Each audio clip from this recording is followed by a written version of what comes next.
It looks like we are live, so good morning, everyone, and welcome to the Committee on Government Oversight. We are meeting today in a joint session with the Committee on Health and Human Services. As a reminder to committee members, our meeting is being broadcast both on YouTube and on the legislature's audio stream. We'll begin with introductions of committee members and staff. And so we'll start with Representative Stover. Good morning, and thank you, Senator Libby. My name is Holly Stover. I am the House Chair for the Government Oversight Committee and also a member of the Health and Human Services Committee. I represent House District 89, that includes the towns of Boothbay, Boothbay Harbor, Southport, Edgecombe, Westport Island, and South Bristol. Thank you. Senator Khan. Good morning, everyone. My name is Lisa Keim, and I represent Senate District 18, which is Northern Oxford County. Thank you. Senator Bailey. Thank you, Mr. Chair. Good morning, everyone. My name is Donna Bailey, and I proudly serve the people of Senate District 31, which is Saco, Old Orchard Beach, Hollis, Leamington, and part of Buxton. Thank you. Representative Millett. Thank you, Mr. Chair, and thank you, and morning, everyone. Someone Millett, House District 71, citizens of Norway, Sweden, Waterford, and West Paris. Thank you. Representative Arata. Good morning. My name is Amy Arata, and I represent House District 65, which includes New Gloucester and a part of Poland. Thank you. Representative Blyer. Thank you, Mr. Chair. Good morning, everyone. My name is Mark Blyer. I represent District 22, which is all of Leamington and part of Standish, Buxton, and Limerick. Thank you. Representative Fay. Good morning, everyone. Thank you, Senator Libby. I'm Jessica Fay. I represent House District 66, which is parts of the towns of Casco, Poland, and Raymond. Thank you. And we are joined by staff from the Office of Program Evaluation and Government Accountability. I'm going to see if I can name them all off. We have Matt Kruk, Joel Lee, Amy Gagne, Lisa Plimpton, Scott Farwell, and then behind the scenes, Sabrina Carey. Our director, Lucia Nixon, had something come up and unfortunately is unable to attend this morning, but our very capable staff will help the committee work through our agenda today just the same. I'd like to turn it over to Senator Claxton and Representative Meyer for introductions of HHS committee members. Thank you, Mr. Chair. And I'll start with Representative Griffin. Good morning, everyone. My name is Abigail Griffin. I represent House District 102, which is Glenburn, Levant, and Cadescade. Representative Perry.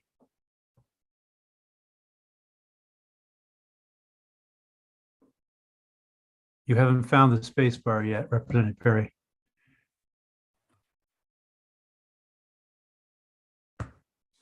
We can't hear you yet, Representative Perry.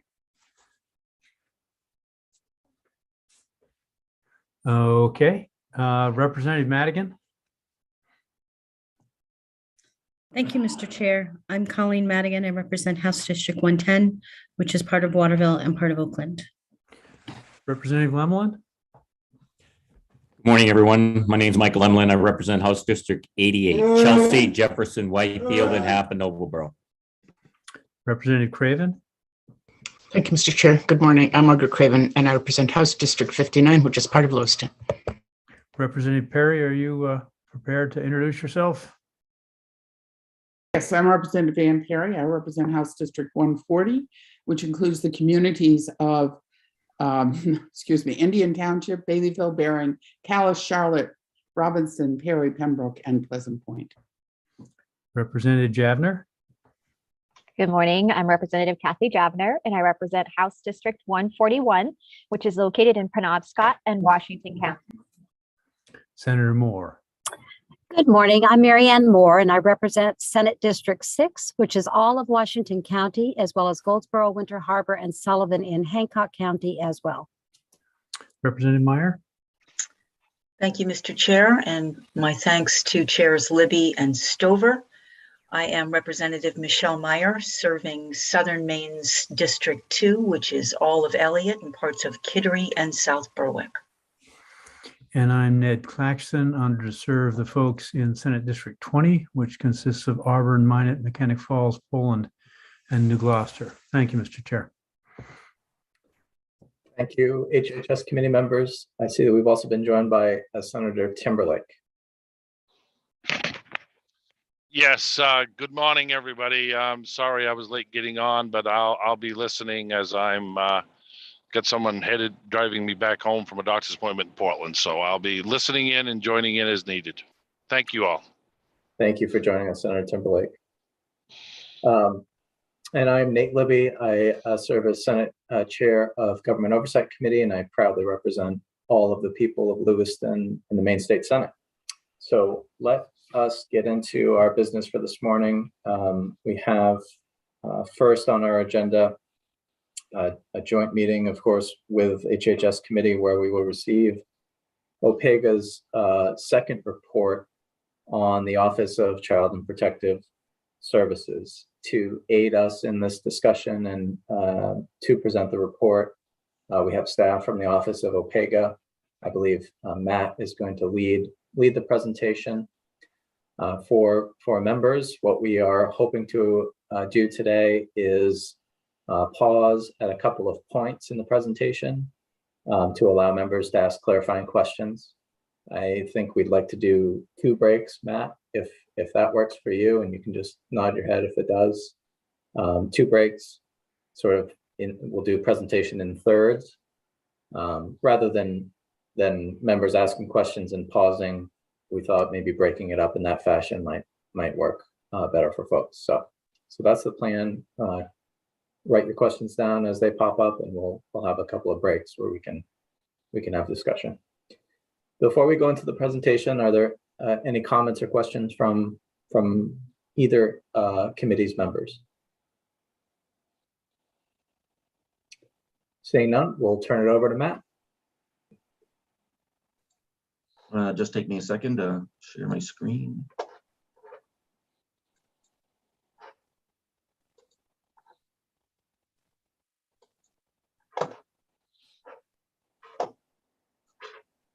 What is that showing?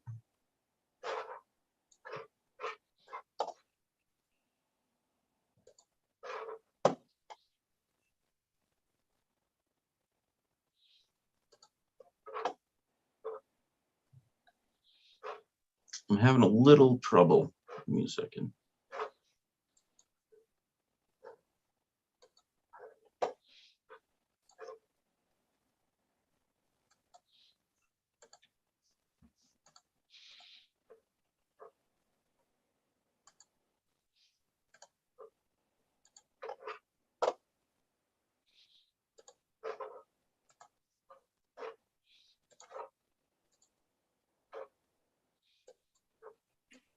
While we give Matt a minute or two to deal with some tech challenges, just a reminder for members, we are broadcast live, so if you need to leave or take a break, please remember to turn your mute button on and your video off. And then number 2, once the presentation is underway, we will stop a couple of times for questions, but throughout the meeting, if you do have a question, please try to use the raise hand function on the Zoom platform, because with the screen share at the same time, it is sometimes difficult to see people's hands raised physically. So, and with that, I have properly filled that dead air space, and we are ready to go.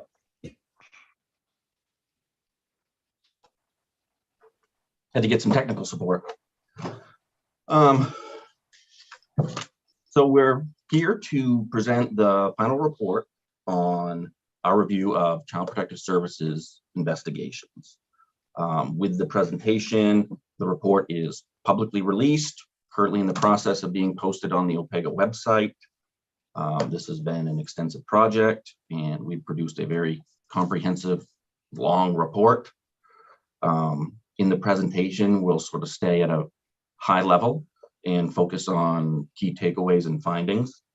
There are many more details in the report, and we know members will need time to spend with it to fully understand all the detail. So we hope to give you a roadmap and sort of orient you to those key elements.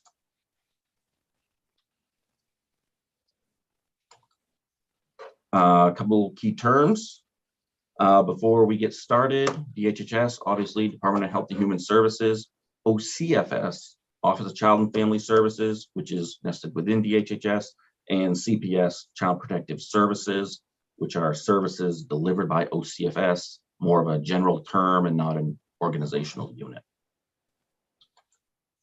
So the roadmap for this presentation, there are 3 major sections laid out on the slide.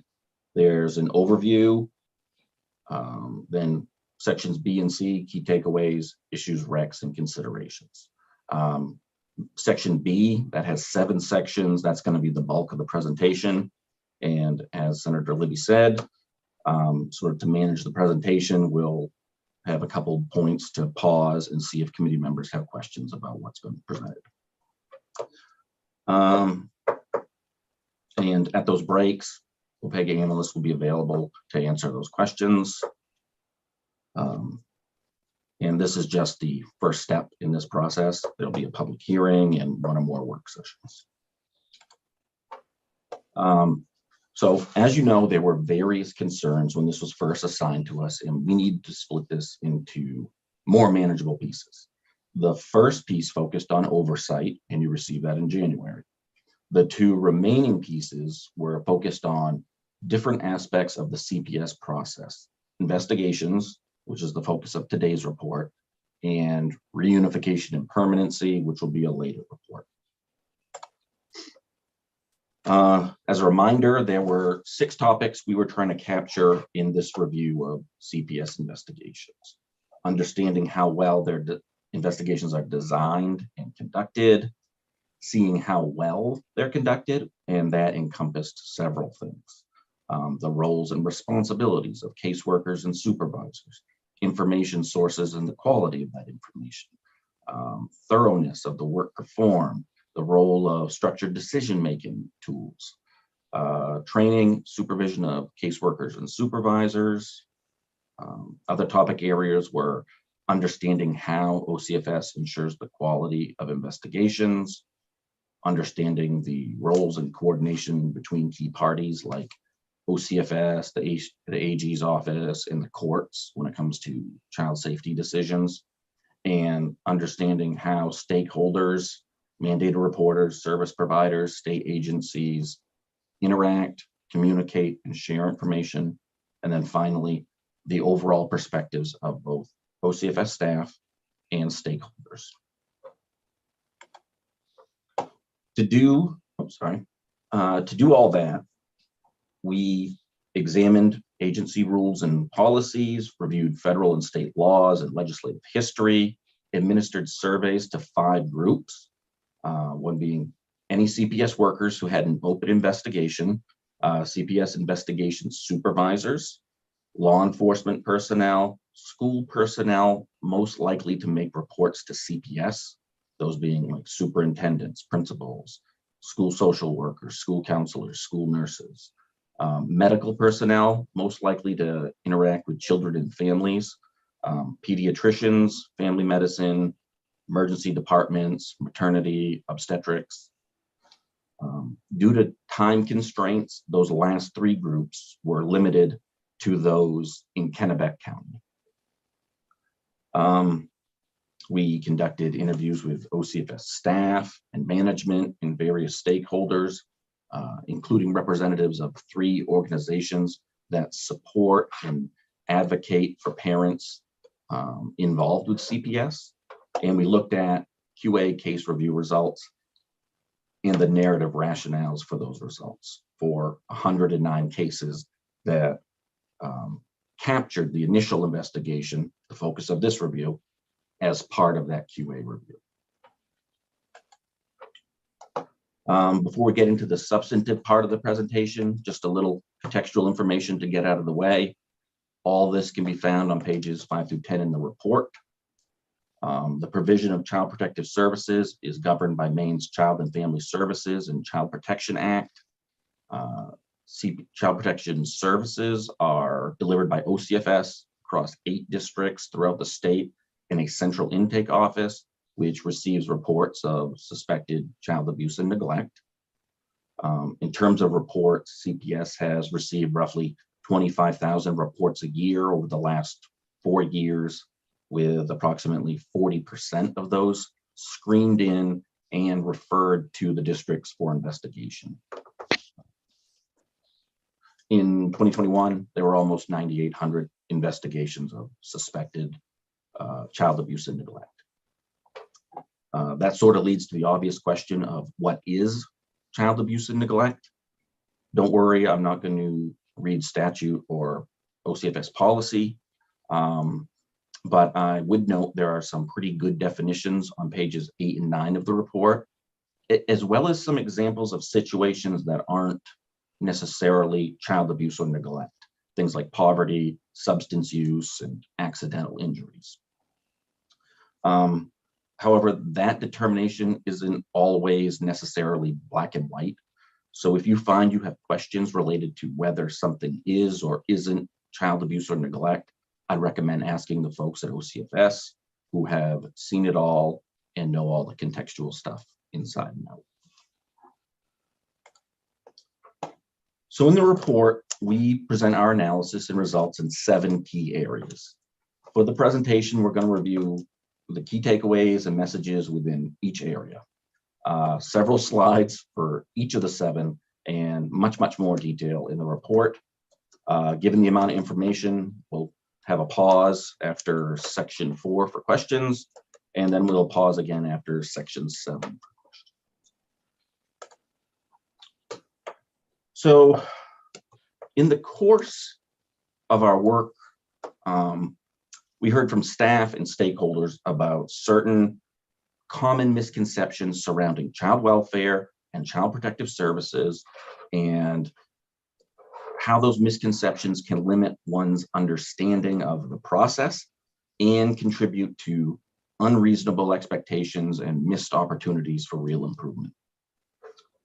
5 of those misconceptions emerged in what was reported to us. The first 3 are here on the slide. The first is about who makes decisions about child safety. There is a misconception that caseworkers alone make child safety decisions, while in reality, decisions are made through collaboration between staff, meaning caseworkers, supervisors, program administrators, and the use of structured decision-making, SDM, tools to provide objectivity and structure to those decisions. Another misconception was that OCFS decides on its own whether a child is removed from their home. In reality, that is a removal is a legal action by courts based on the court's determination if immediate risk or serious harm to the child. And that's based on evidence collected by CPS.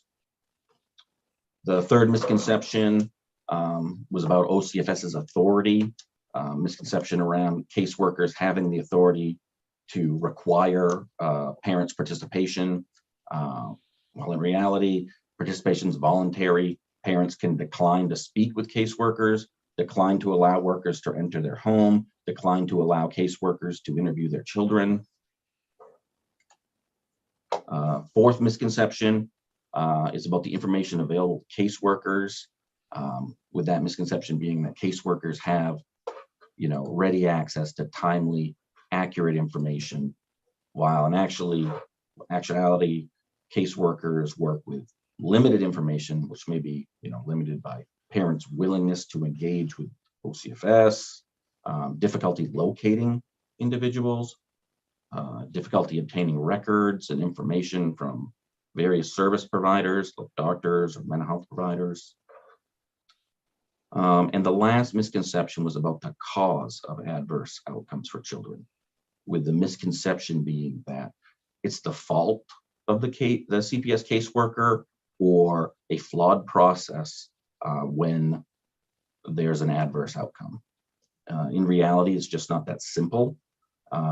Adverse outcomes occur for complex reasons, including, several factors outside of OCFS's control. And unfortunately, there are no absolute assurances in child protective work.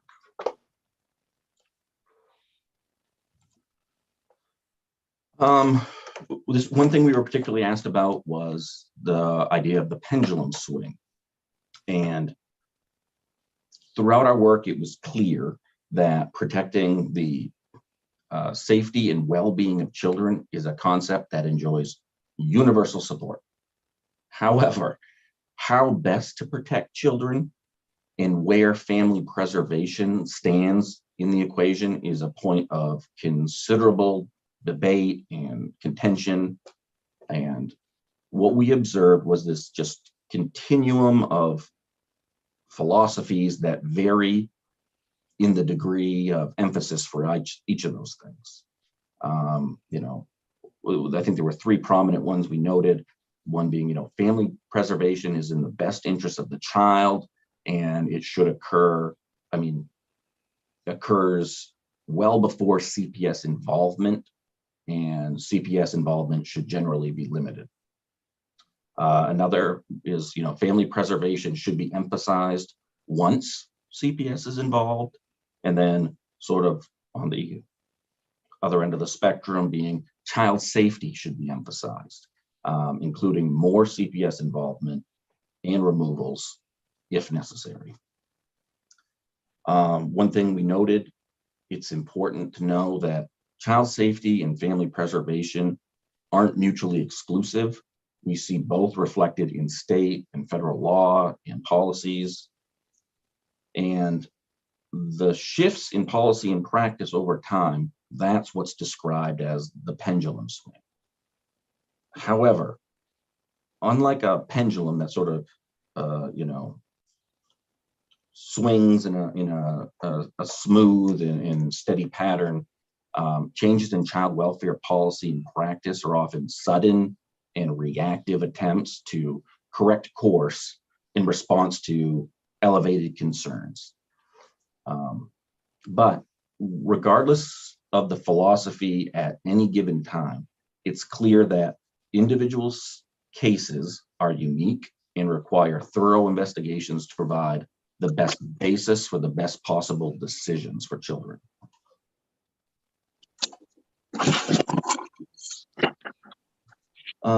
Now we sort of turn from concepts and philosophies to look at how investigations are designed and conducted. Basically, and there's an incredible amount of detail in the report about this. The investigation process is structured around a 35-day timeframe to complete all required work and decisions. We observe the OCFS investigation process to be well-defined and comprehensive. In the investigation process, OCFS staff use structured decision-making tools at key points, and those tools, again, insert objectivity and consistency in the assessment of child safety and risks. While the process is well-defined and comprehensive, the extent to which the resulting practice is sufficiently thorough is more ambiguous, and we'll sort of come back to that later in the presentation. Oh, sorry. The investigation process, I'll just hit it at a very high level. Reports come in through central intake and are assigned to a district using a screening response priority tool, one of those SDM tools. There are a series of activities that are required before the caseworker goes out into the field to identify and review critical information, safety and risk factors, critical case members, criminal histories. The caseworker then makes initial contact with critical case members, conducts interviews, completes a home visit. And then at that point, there is the first key decision, and that's the preliminary safety decision, essentially asking, is it safe for the child to remain in the home, or is the child in immediate risk of harm? That's made by the caseworker and the supervisor. It's a decision that's also guided by a tool, the safety assessment tool. And there's really 3 results: safe, like the child stays in the home during the rest of the investigation over that 35-day time frame. Safe with a plan, the child remains home with a safety plan, which is a set of actions to address safety threats in the home. And then unsafe, in which a preliminary protection order would be filed and the child would be removed. For the balance of the investigation, caseworker has multiple tasks to collect information, inform the findings of the investigation and the ultimate decision. They're, conducting interviews, establishing a timeline, making various assessments, contacting, making collateral contacts to various providers. And then based on all that information they've gathered, a finding is made of whether abuse or neglect occurred. And there's three options here. It's either unsubstantiated, in which they determine it's more likely than not no abuse or neglect occurred. Indicated, it's more likely than not low or moderate severity abuse or neglect occurred. And then substantiated, it is more likely than not that high severity abuse or neglect occurred. And then finally, there's an assessment of the future risk, and a decision is made on the case, whether to close the investigation with no further action, open a service case with the child remaining in care and custody of the parent, or remove the child and ultimately open a reunification case.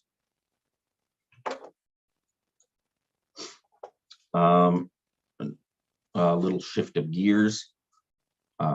Again, the scope of this project was so encompassing and picked up so many topic areas where we're trying our best to hit them all here. So we're shifting gears and talking about the training and supervision of caseworkers. This is going to be the first of a number of graphics in the presentation where we present survey results. And we show that distribution on a scale from strongly agree to strongly disagree, left to right, with the agrees in blue and the disagrees in yellowish. The first slide shows a clear message related to training, that job shadowing and supervisor support provide valuable support and preparation for caseworkers. And the other clear message is that foundations training for new caseworkers has not been effective. Only 13% of caseworkers either agreed or strongly agreed that this training prepared them to conduct investigations. We would note that OCFS, in collaboration with the Cutler Institute of Muskie School Public Service, has revamped the foundations training over the last 2 years. And the newly structured foundations training took effect in January 2022. And it's not shown here, but the supervisor results are very similar. And those are in the report. Continuing on the theme of training and supervision, we looked at caseworker perspectives about the supervision they receive, as supervisors have an integral part to play in investigations, whether participating in major decisions or serving as just a resource for caseworkers. Survey results reveal large majorities of caseworkers usually or always experience supervisor support in terms of getting feedback to improve their skills, being readily available, discussing cases regularly, and understanding the challenges within those cases. And again, although not shown, the survey results for supervisors were very similar. Before we go further, we've reached one of those question breaks. And I think we're all on camera, all ready to address those questions as you have them. Thank you, Matt. This is one of our question pause breaks. So if members have collected questions as we've gone ahead, now would be a good time to offer them. As a reminder, we have staff from the Office of Child and Family Services who are viewing this meeting. We can bring them in after the presentation if there are clarifying questions for that group. I do want to recognize Senator DeChambeau has joined us. Please welcome Senator DeChambeau. Please introduce yourself.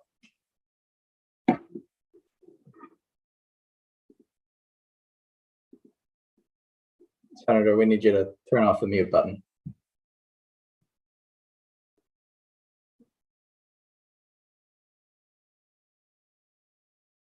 Oh, there we go. All right. I'm Senator Susan DeChambeau from District 32, which is Biddeford and the surrounding areas of Dayton, Lyman, Arundel, Alfred, and Kennebunk-Port. And I apologize for being late, but my laptop has been hacked, so I'm using my phone. So nice to see you all. Thank you. Thank you, Senator. All right, so in the queue, we have Representative Arata first, followed by Senator Bailey, and then Senator Moore. Thank you, Mr. Chair. I was surprised by on page 9, and I learned a lot from this report myself. On page 9, it says, what child abuse and neglect is not, and it's not necessarily substance use of the parent, or including prenatal substance use. So I was curious if with reunification, I know you can't necessarily do drug testing of a parent when you're first trying to figure out if that child's safe or not. But for once it's determined that there is a danger, is drug testing a part of the reunification process? I don't know who can answer that. I'll jump in. Reunification is like explicitly the sort of the next part of the reports, the next series, as in the latter one is reunification and permanency. So I think that probably Todd or Bobby would be best to speak to that. And I'm not sure when they're queued up to do that, but that isn't work we've engaged in yet. I can wait if that's appropriate. But that's a question for later on, for sure. Thank you. Representative Arata, you'll hold that question for the end. Okay, great, thank you. Senator Bailey. Thank you, Mr. Chair. So I have a bunch of varied questions, and they're not necessarily in any particular order.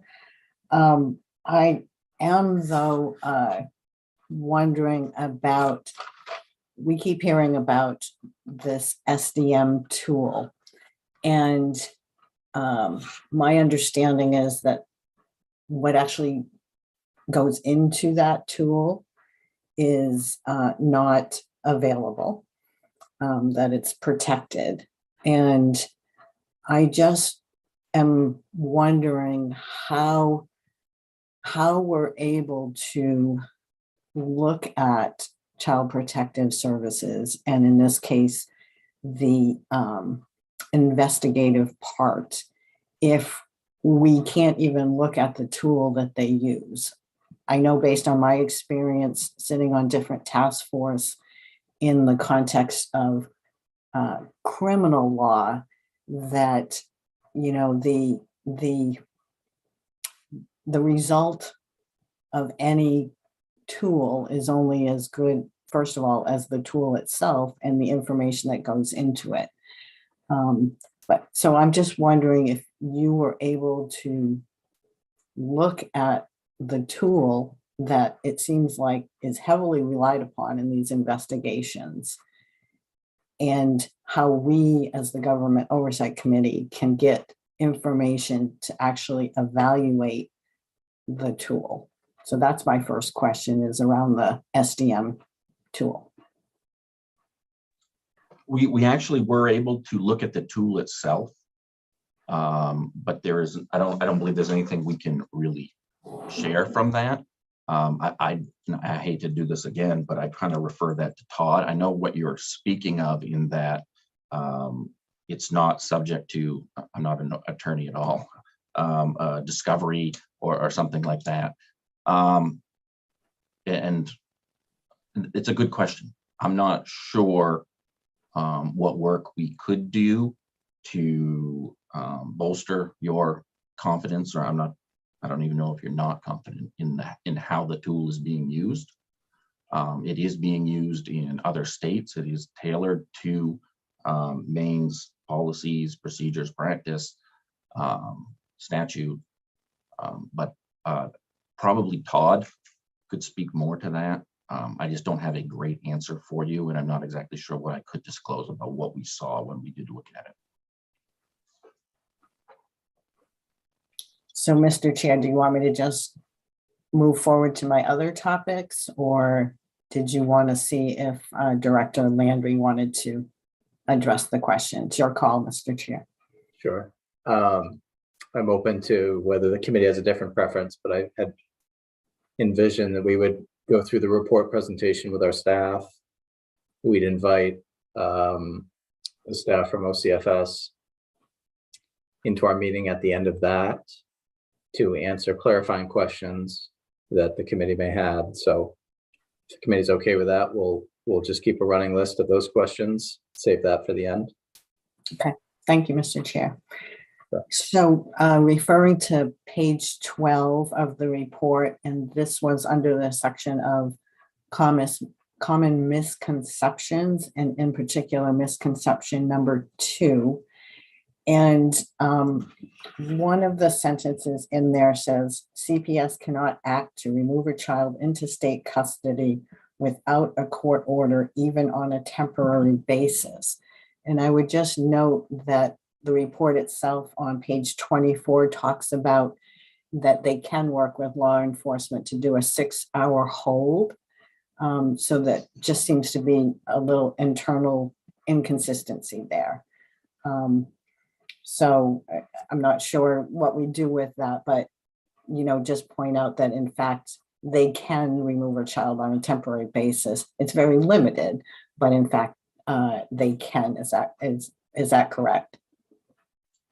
I believe you picked up on something there, and the 6-hour hold, that is accurate. And I see the sentence you're speaking about, and I think what we can do is potentially amend that in future or clarify that with a footnote, perhaps.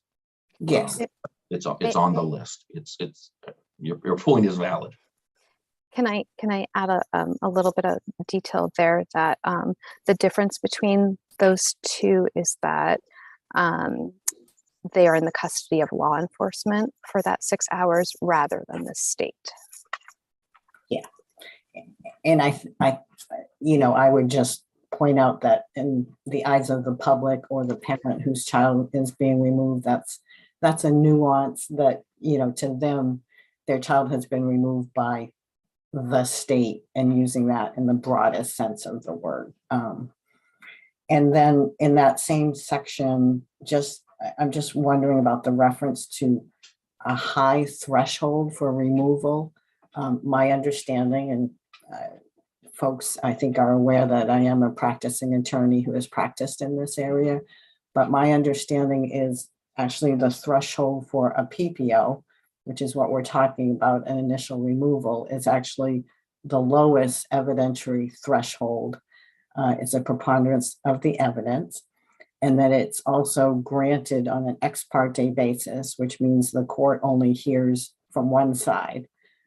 So I'm not quite sure, maybe you can explain the use of the term high threshold, because from a legal point of view, it's actually the lowest threshold.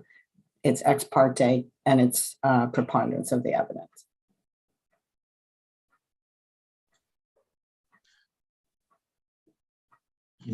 I don't believe, I think we ran this language through in this, and through the editing process. I'm not sure if that was just an adjective that just got tossed in there. But I would know, I don't believe in this part, we spoke to any attorneys who would be representing parents. We thought that would come up in the next part of the review, more closely related to reunification and permanency. But that is going also on the list for us to see if there needs to be a change to that. All right, thank you. No and problem. then lastly, on page 24, and in your discussion about the findings of either being safe with a plan, or unsafe, the definition of safe, and I think it's on page 24, is that there are no safety threats identified. So two parts to this question. The first is, what is the definition of a safety threat?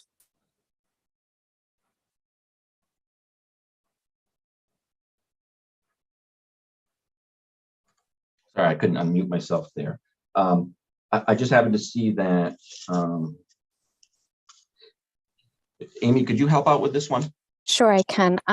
We actually have in Appendix B on page 65, the definition of the safety threat and all of the list of the 13 safety threats that have been identified by OCFS.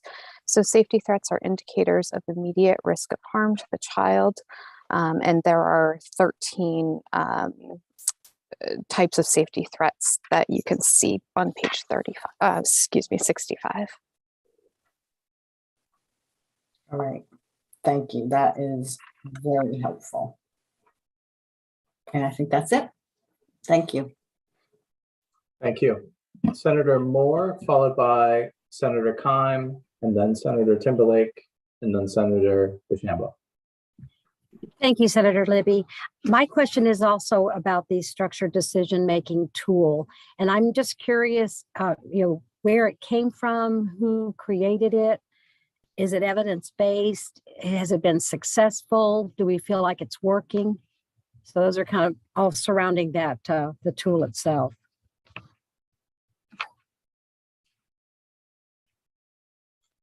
Scott, is that something you can help me out with, or Joel?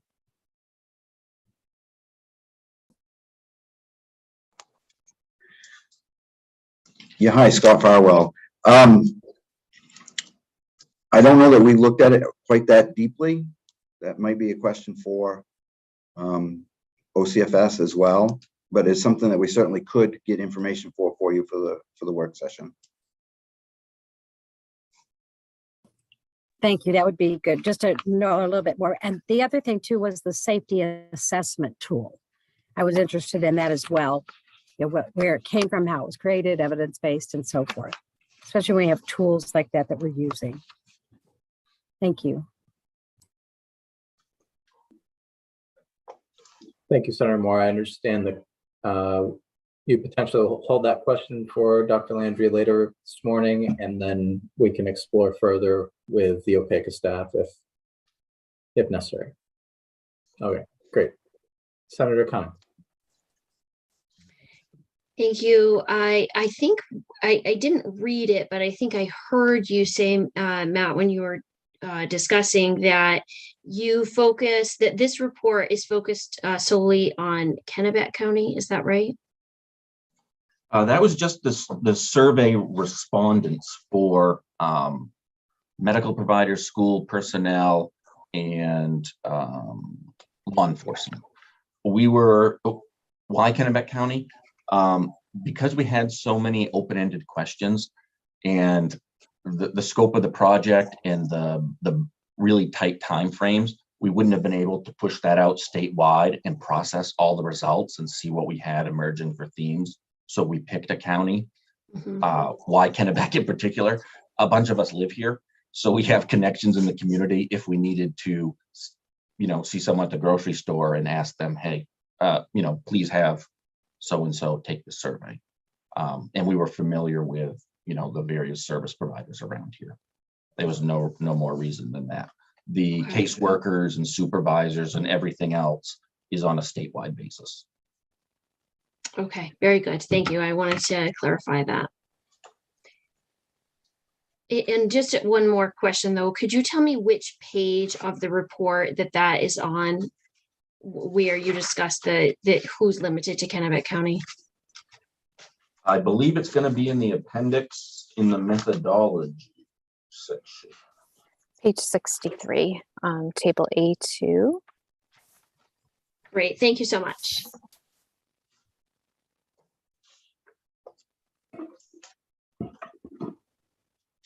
Thank you. Senator Timberlake. Just pulling over here, side the road. All right, Doctor. Yeah, thank you, Mr. Chair, and thank you, Senator Bailey, because she answered. She asked a lot of the questions that I was thinking, but she does a much more eloquent job than I would have. But the thing that it still is baffling me, and I don't know as I understand, and the 6-hour thing helped me. But if we have a child that's in distress, or the caseworker there thinks that this is a real problem, because that's what I'm hearing, how long does it actually take to run through the process to get a court order or a judge? Because it sounds to me like it's got to go through 3 or 4, maybe 5 hands before this ever takes place, that the child is either removed or decided to stay. Can someone tell me how long the average case takes when they think a child had ought to be removed?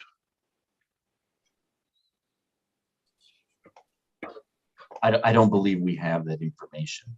I would note that in that preliminary safety decision, the caseworker is on site and calling their supervisor to run through and work through the safety, that preliminary safety decision, and determine whether the kid is safe in that environment to stay, or whether they need a safety plan, or whether they need to remove the child. I don't believe that they are, leaving the child there. But I would direct that to Todd and Bobby at OCFS, particularly when you're interested in that how long on average that takes.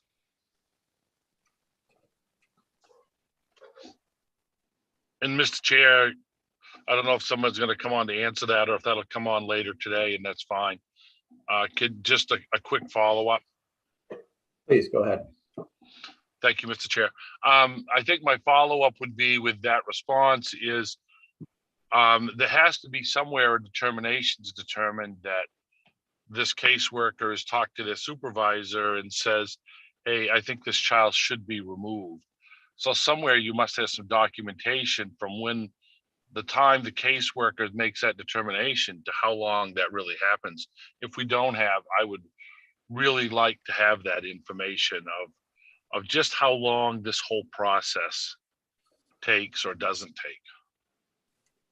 And I thank you. I might be able to provide a little more information. It's our understanding that if there's immediate risk to the child, like we said, the law enforcement can initiate that 6-hour hold, and that gives time for the caseworker to find a judge to present the preliminary protection order information to. And so we were given, examples of if this occurs in the middle of the night, a caseworker may have to go to a judge's home to present some initial information to get them to sign the PPO. So I do think OCFS can provide more information, but it's my understanding that if there is immediate risk, it may be within a matter of hours. Okay, I thank you. Thank you. Senator DeChambeau.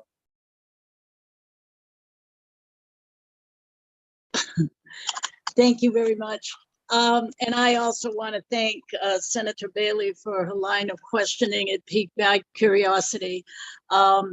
First of all, I want to say hello to Dr. Landry and thank him for working with the Department of Corrections, continued ongoing working with the children that are in our care and custody. And when I say our, you know, I've worked with the Department of Corrections for a number of years. My question is, and when I came on here, you were speaking about investigations and you mentioned that the caseworker also investigates certain areas. One of them was the sex offender registry. So that brought to my mind, do the initial investigations or ongoing also include if one parent is incarcerated or on probation? So I guess my question is, can the DHS caseworker reach out for information, and what's that relationship like, having to do with criminal activity? Probably of the parents, obviously. Amy, can you speak to that a little? If you I can try, yes. Part of the initial work before the caseworker goes out in the field is to establish who the critical case members are. And so those are sort of the immediate family members involved, the alleged perpetrator, any parents or caretakers, any children, other children in the home, siblings, and any other sort of immediate and important people. And they'll conduct the run on the sex offender registry. They'll do a criminal background check. And so that the best information that they have is conducted sort of before they go out to the home. And then any additional information that they receive on critical or important family members, they would be doing that work as the investigation continues. Does that answer your question? Well, I'm going to stop at an area where you said they look at the reports and the criminal background. My question more was reaching out to the actual supervisor, which could be a probation officer or a case manager. If anything, those two would also like to know if there's an issue about families. And I'm sure they've got a wealth of information that they could assist DHS. I just didn't know what the, in my career, I've had a few, and those were the best interventions, both for DHS and the Department of Corrections. So I was wondering if it was standard or if someone just takes the initiative to call the probation officer. I don't know the answer to that offhand, so I can find it for you, or OCFS could probably answer that quite easily.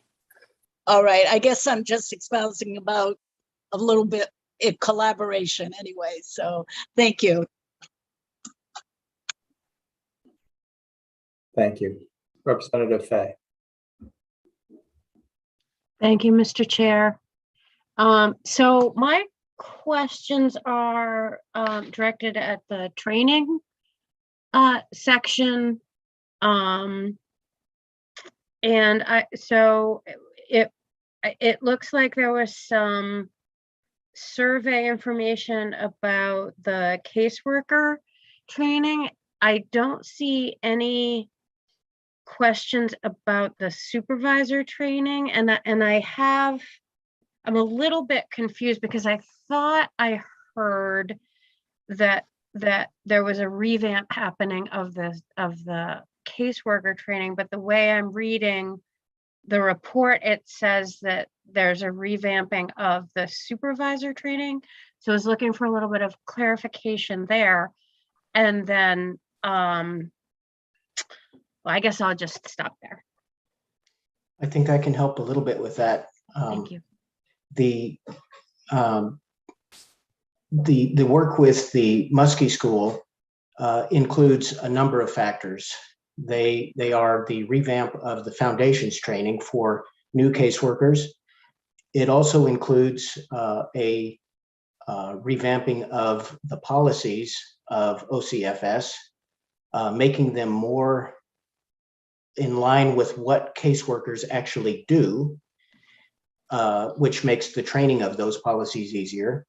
And then the third, to get to your point, is to integrate a continuum of training, as they called it, initially from caseworker into supervisor, training the supervisors more in coaching, in the administrative tasks associated with running the investigations alongside their caseworkers, and essentially trying to integrate the training program so that it's more cohesive rather than herky-jerky.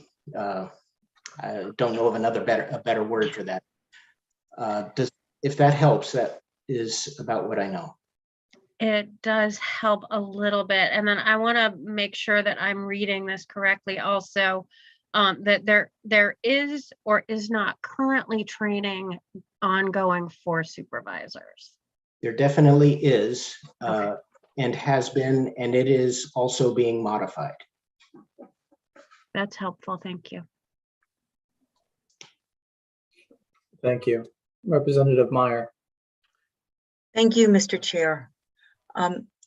First, I'd like to say how helpful it is to have at the top of this report and this presentation matters framed around misconceptions, as well as some of the issues that arise, recognizing that vacillating philosophies about family preservation are also an issue here that need to be further explored and discussed. Going to the misconceptions piece, there was comment made about the misconception that child protective workers have all the information they need. So I know deeper in the report, there's mention of a work group that's meeting regularly with members of law enforcement, the medical community, Office of the Attorney General, to look for solutions to the problem of information sharing or lack thereof. And I'm wondering where we're at with some of those solutions, if they've been identified.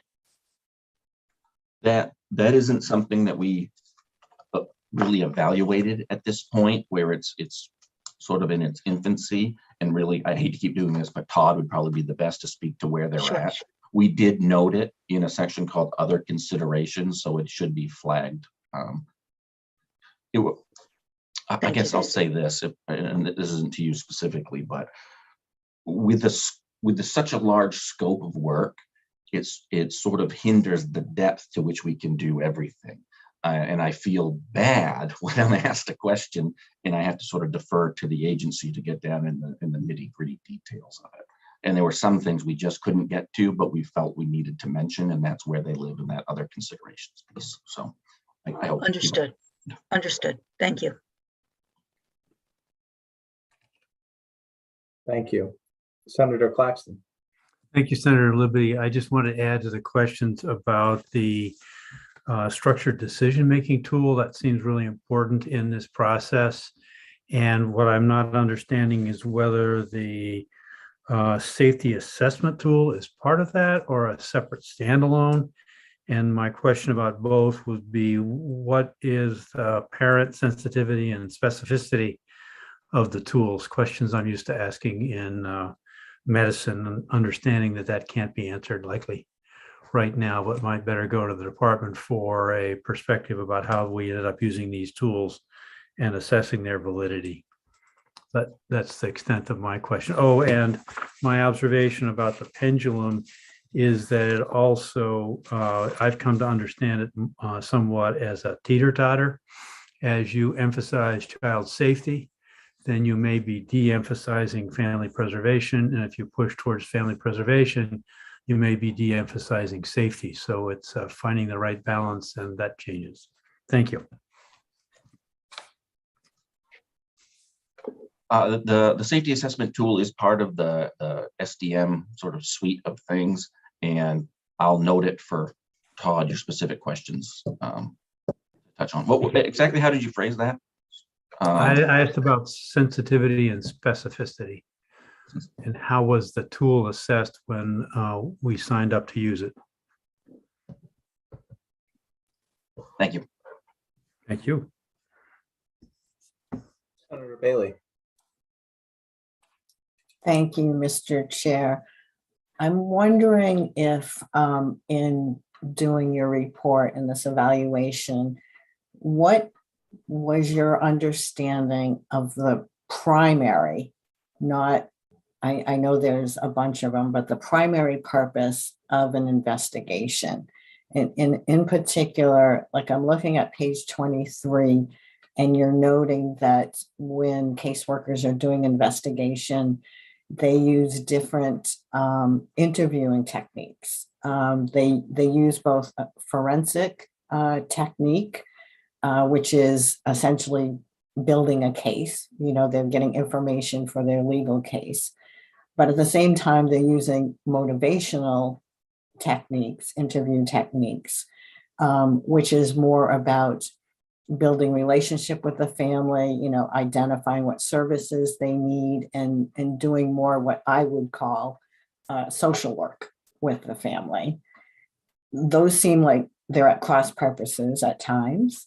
And then, of course, we have these assessment tools that are assessing safety. So that there seems to be a lot of purposes to the investigation.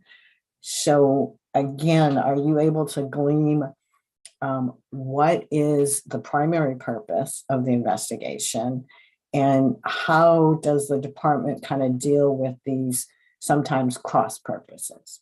Thank you. Amy, could you pitch in on this? Sure. I would say that the primary purpose for an investigation is to determine whether child abuse or neglect has occurred. I would call that the overarching purpose, and these sort of potentially competing factors of completing an investigation and also assessing the family from a social work framework. I think that those are happening at the same time. And I think we did note in our examination of the policies over time that the language has changed. The former policy was called an assessment, where the current policy is, they're called investigations. Caseworkers are called investigation caseworkers, and they used to be called assessment caseworkers. So that may speak a little bit to the potential priority from the department. And I think further than that, I think that OCFS may be, well equipped to kind of answer where they land. I'm going to follow up, Mr. Chair. Please.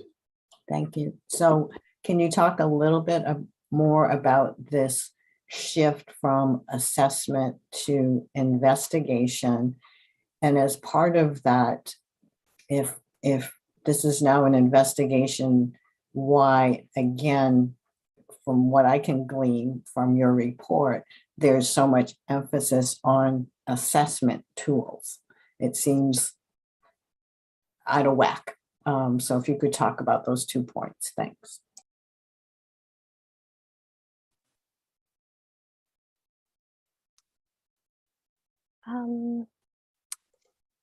Sure. I guess I could speak to that. Thank you, Matt.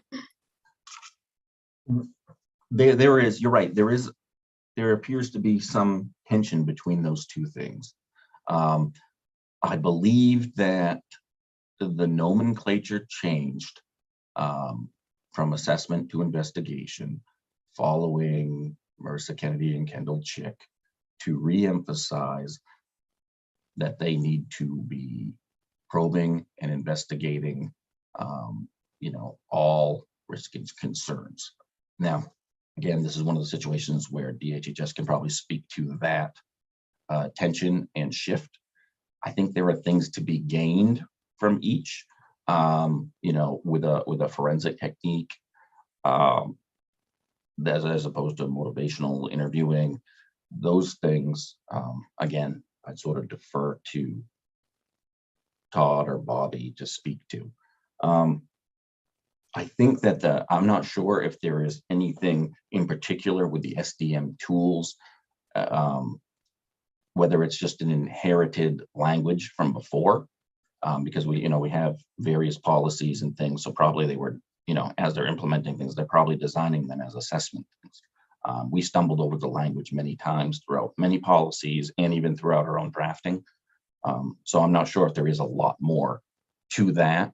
The two things might be fairly well aligned, the SDM tools and investigations, but I really can't speak to it. It isn't something we picked up on other than the demonstrated change in language.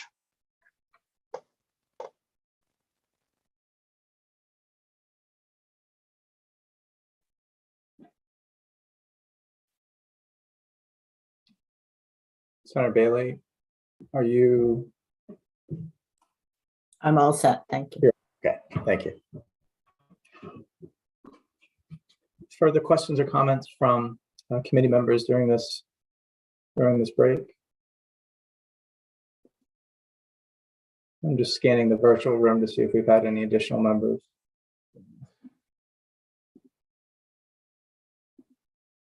Okay. Matt, please proceed. Okay.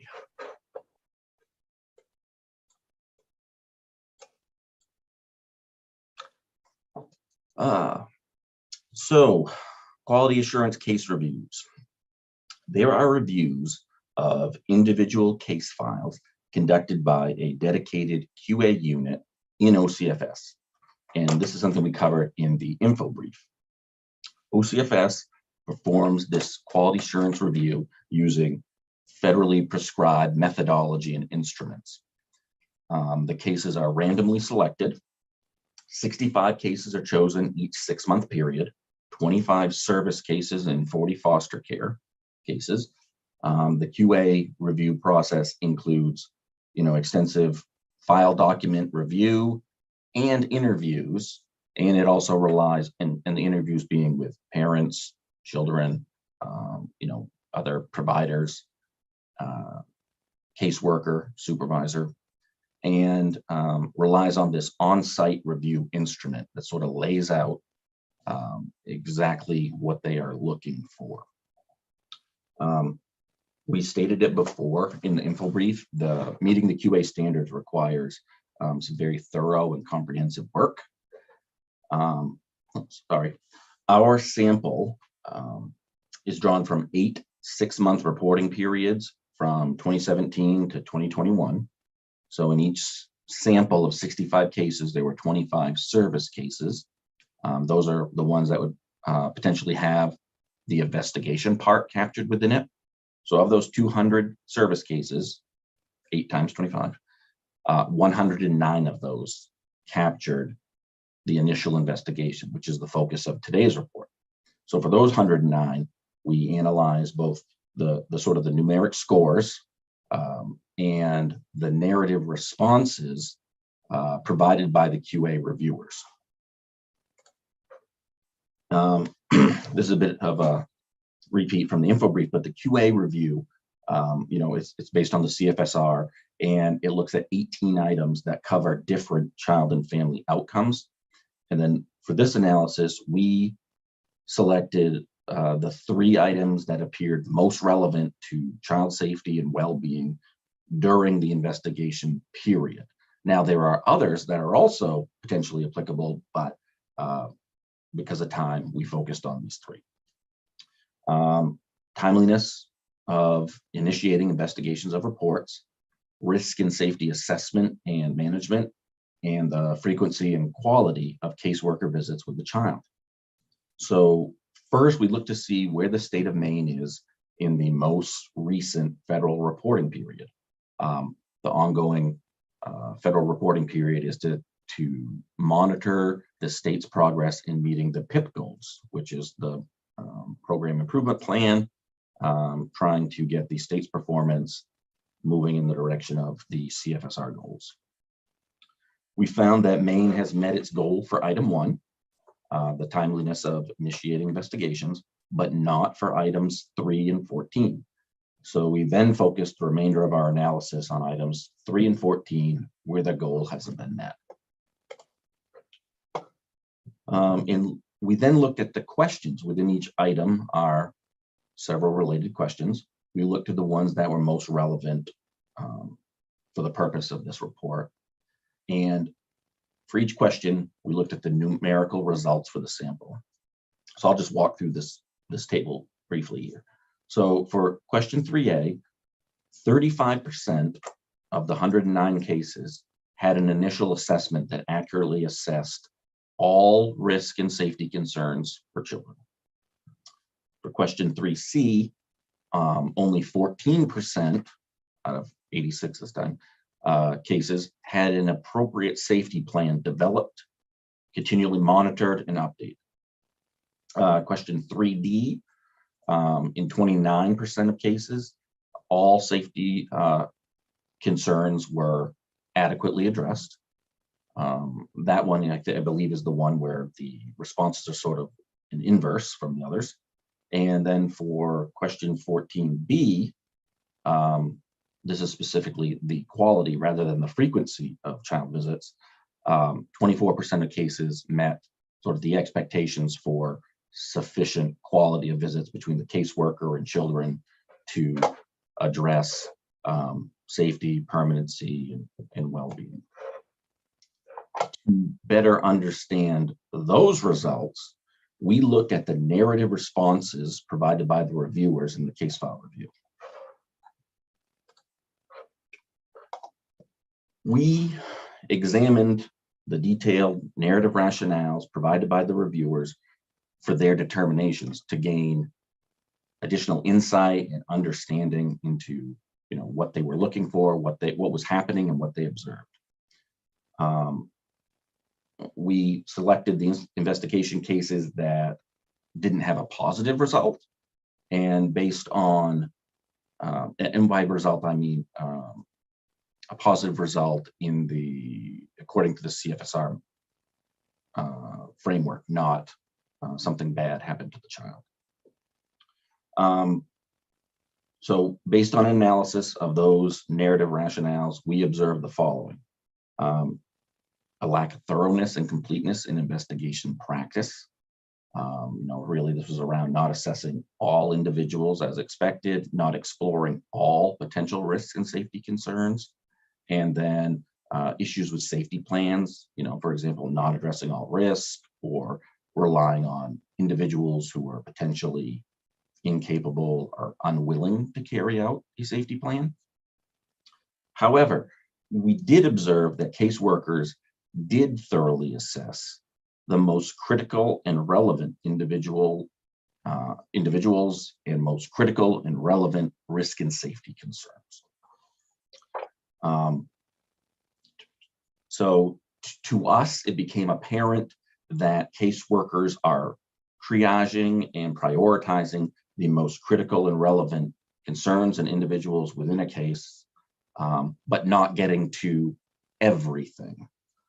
And the QA results are consistent with the survey and interview results that we share around high workloads.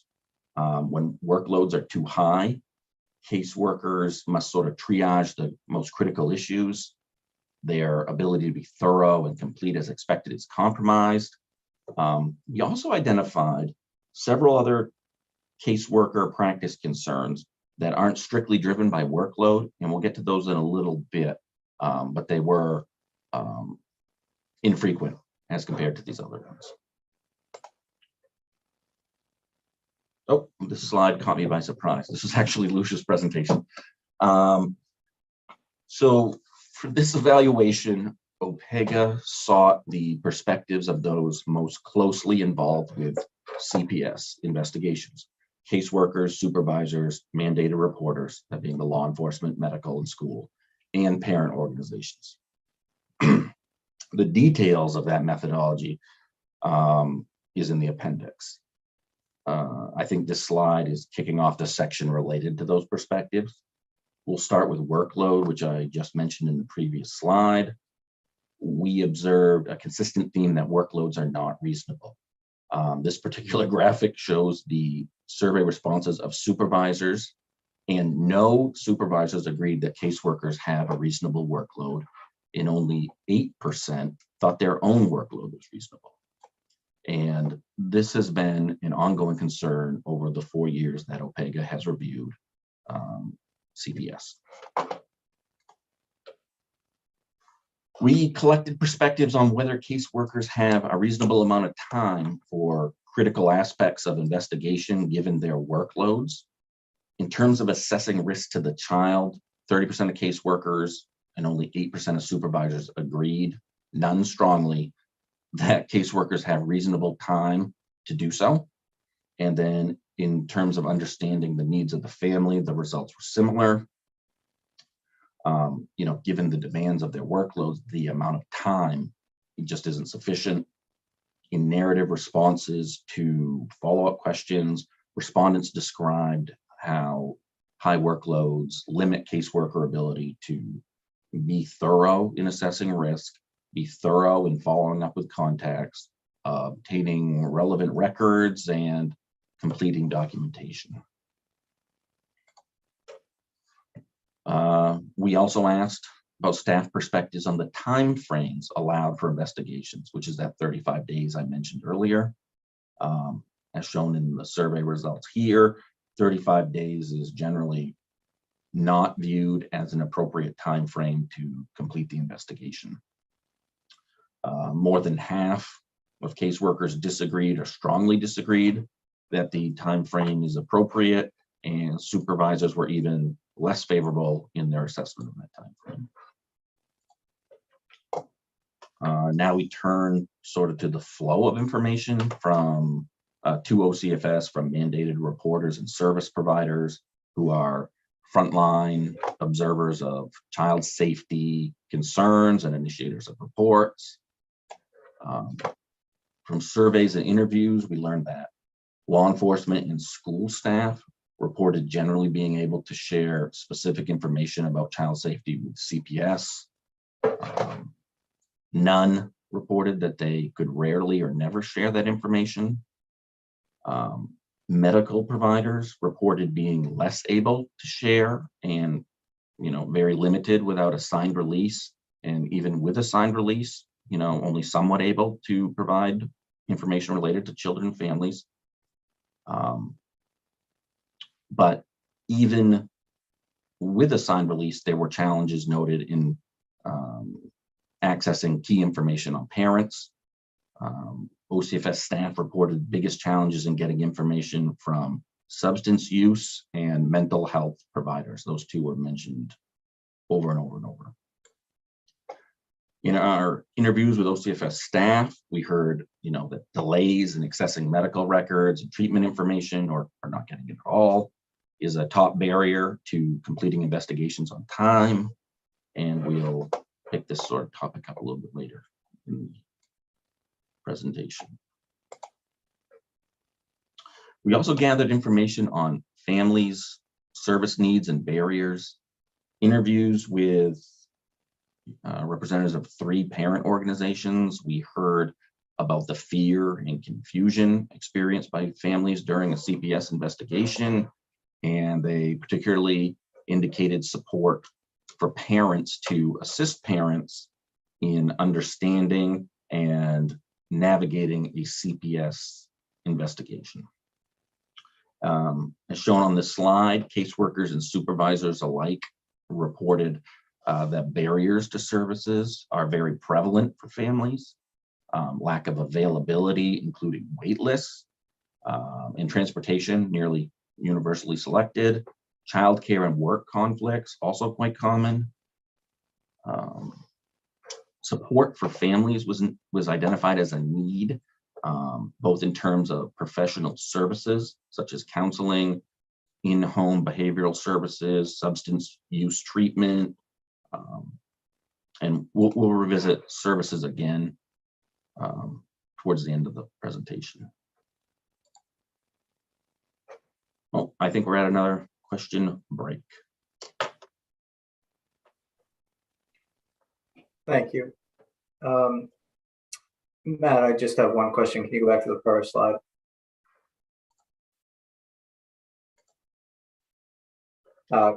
You might have stated this, but I missed it. Can you explain what availability, including waitlist, what precisely does that mean? That's referencing the availability of the services. A family would benefit from in-home behavioral services for a child or parent, and it just isn't available in that geographic area. Or I think insurance was another consideration, and then wait lists being lengthy wait lists for those existing services. So these are services provided not by the state, but by providers. Correct. Understood. Thank you. Okay, we have some members who raised their hands. Senator Timberlake, followed by Senator Claxton.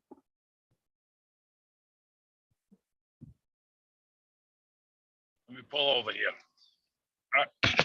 All right. I guess I got, Mr. Chair, I got just kind of one question. What I heard through this was everybody, this consistent theme was that nobody had the time to do the casework. And what, in questioning, what did people think the proper caseload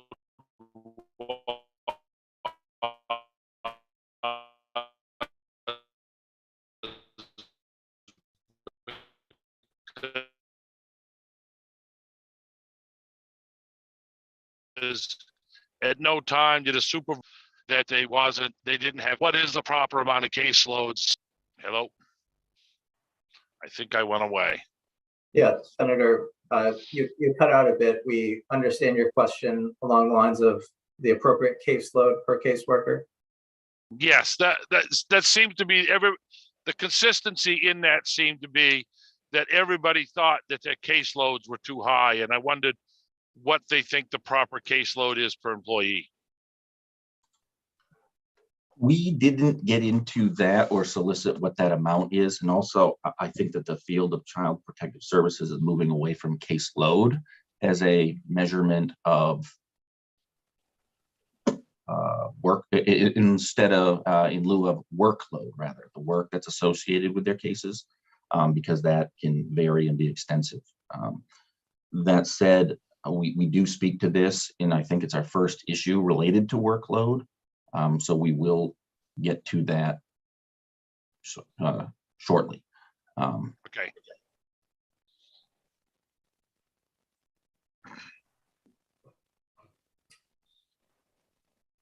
Senator Timberlake, do you have a follow-up, or are you good for now?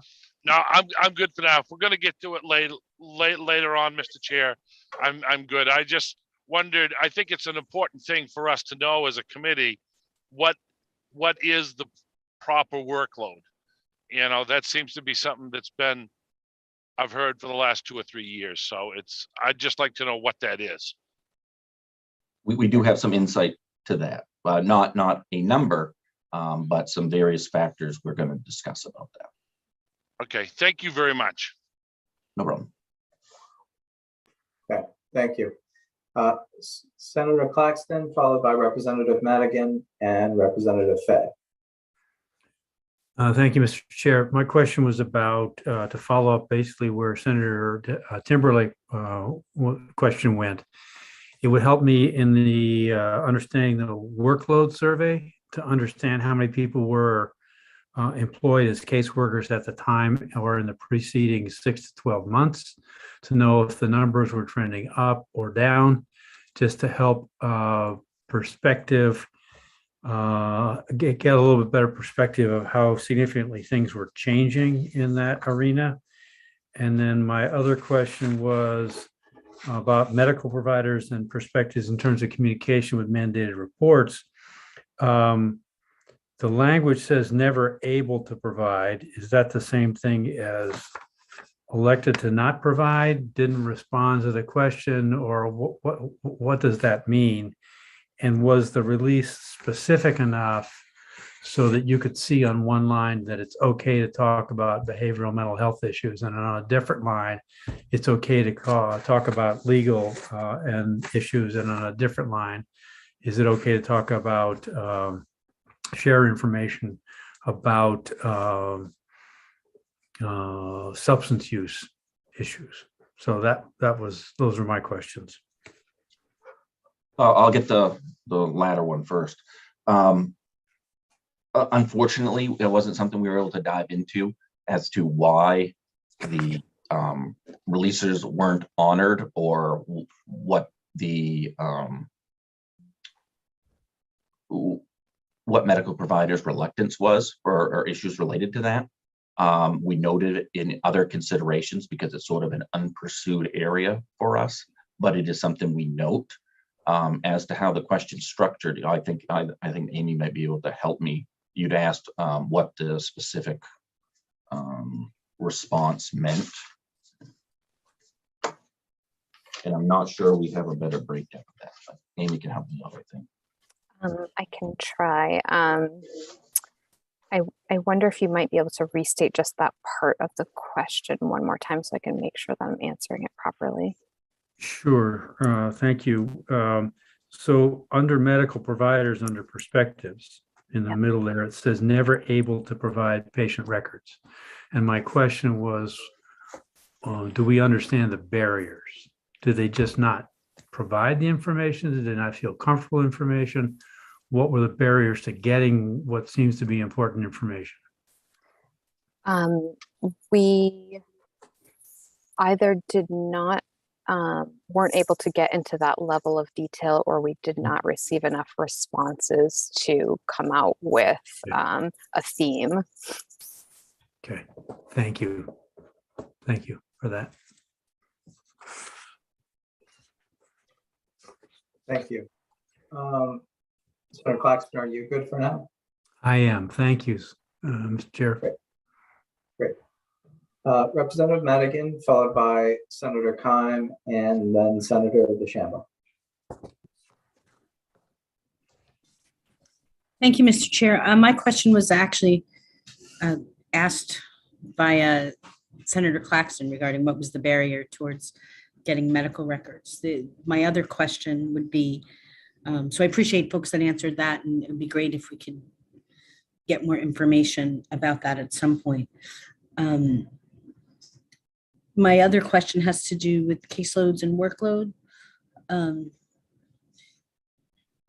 Did this study kind of look at kind of the workload analysis that had been done to get a feel for what was an appropriate workload for CPS workers?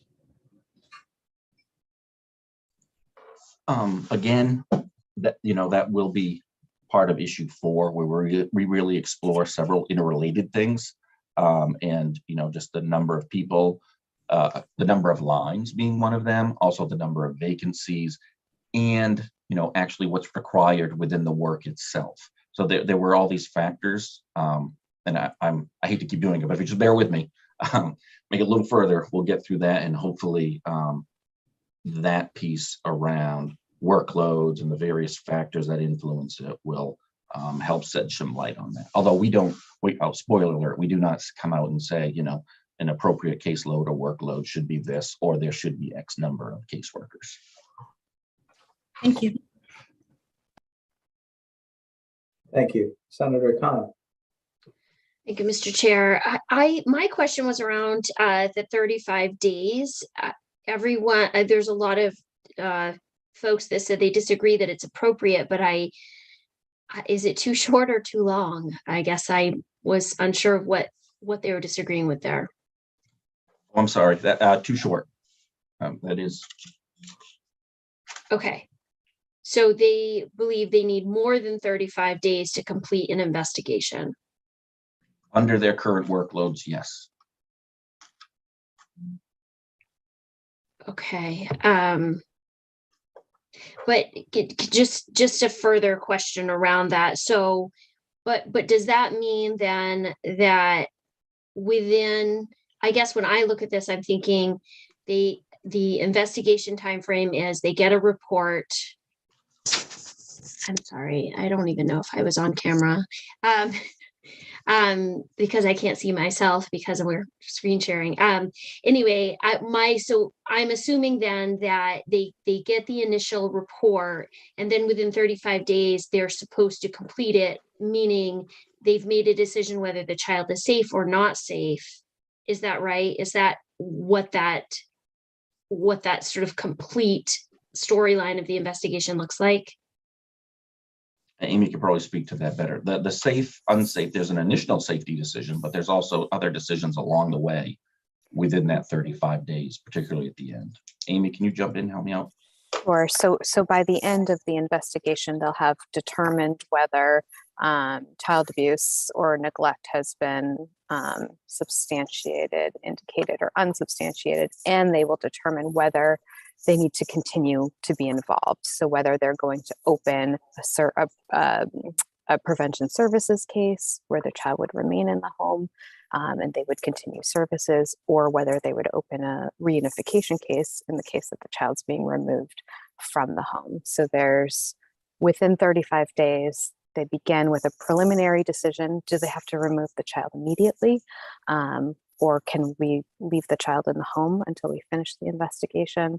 And then by the end of the investigation, which has many components to it, they'll have determined whether they will close the investigation and have no further involvement, or whether there will be continued involvement.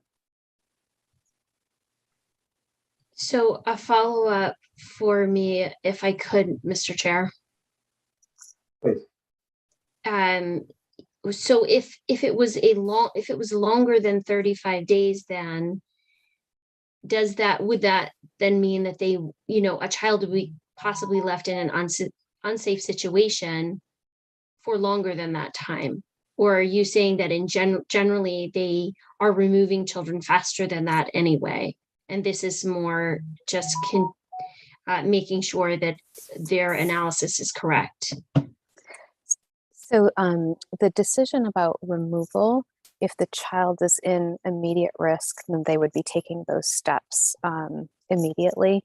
And if any time within those 35 days, they determine that the child is at risk and needs to be removed with a preliminary protection order, then that would take place at any point within those 35 days. They do not have to wait until the end of the 35 days to determine if the child is safe, just whether they would continue involvement with the family. Okay, thank you for that. Mm-hmm. Thank you. Senator DeChambeau. Yes, hello, thank you. I'm going to wrap up probably the caseload workload question. You can have a large caseload, and I really don't know what the number is for caseworkers in DHS, but you could have, let's say, 30 cases. That's a caseload. The workload probably should be like 10% of that or more. There's a difference. That's the question I wanted to ask. Does DHHS have an assessment tool that would determine the family or the child as having high risk and high needs? And so that would be intense. And then you spend more time with those cases. And then you do it with everyone. And then there's some that determine that that's a low risk, low need. And you could have more of those. I don't know if I'm making myself clear. And forgive me, I'm going to have to give an example from my area. Probation officers used to say, I've got a caseload of 80 or 100. And as human nature is, you can have that many people on your caseload, but you spend your time really with people who you don't have to spend that much time with. So a good tool would determine for you who you need to spend time with. And one caseworker for DHS could have just 8 or 10 cases because they are high risk, and someone else can have 40 because they have less needs. If I'm making myself clear, but I guess the first question, is there an assessment tool that DHS uses to make that determination? Not all of them are alike, so that's what I want to ask you. They have a workload analytic tool that produces and they produce a report for the legislature, I think in January's. And from that, I think it's built upon previous time studies of how much time actually went into this work to get an approximation of how many staff they would need. Now, that's a little different from what you're describing, where on the front end, you'd say this family or this case is going to need a lot of work. And there's 3 other cases like that, so maybe we don't assign them all to the same person. I don't know, other than when they screen them in, they can either screen them as like a 24-hour report for things that are of like high severity, or a 72. They have 72 hours to respond. Other than that, I'm not sure if they actually have a way of knowing how much work will be anticipated and how they make those assignments of the cases. But I think Todd or Bobby could probably provide some best insight on how those are assigned out and apportioned. Okay. Also, I just want to end with, for a supervisor, that's really difficult if they've got 5 case workers under them and they each have 20, let's say, I don't know, families. One caseworker can have a very difficult 20, given the area or what have you, and the others would not. All right, I will follow that up somehow, because as a caseworker, it's very difficult to balance your workload, who needs more attention than not, and usually a tool determines that for you. So and also it helps in liability issues. So thank you very much. Thank you. Further questions or comments from members?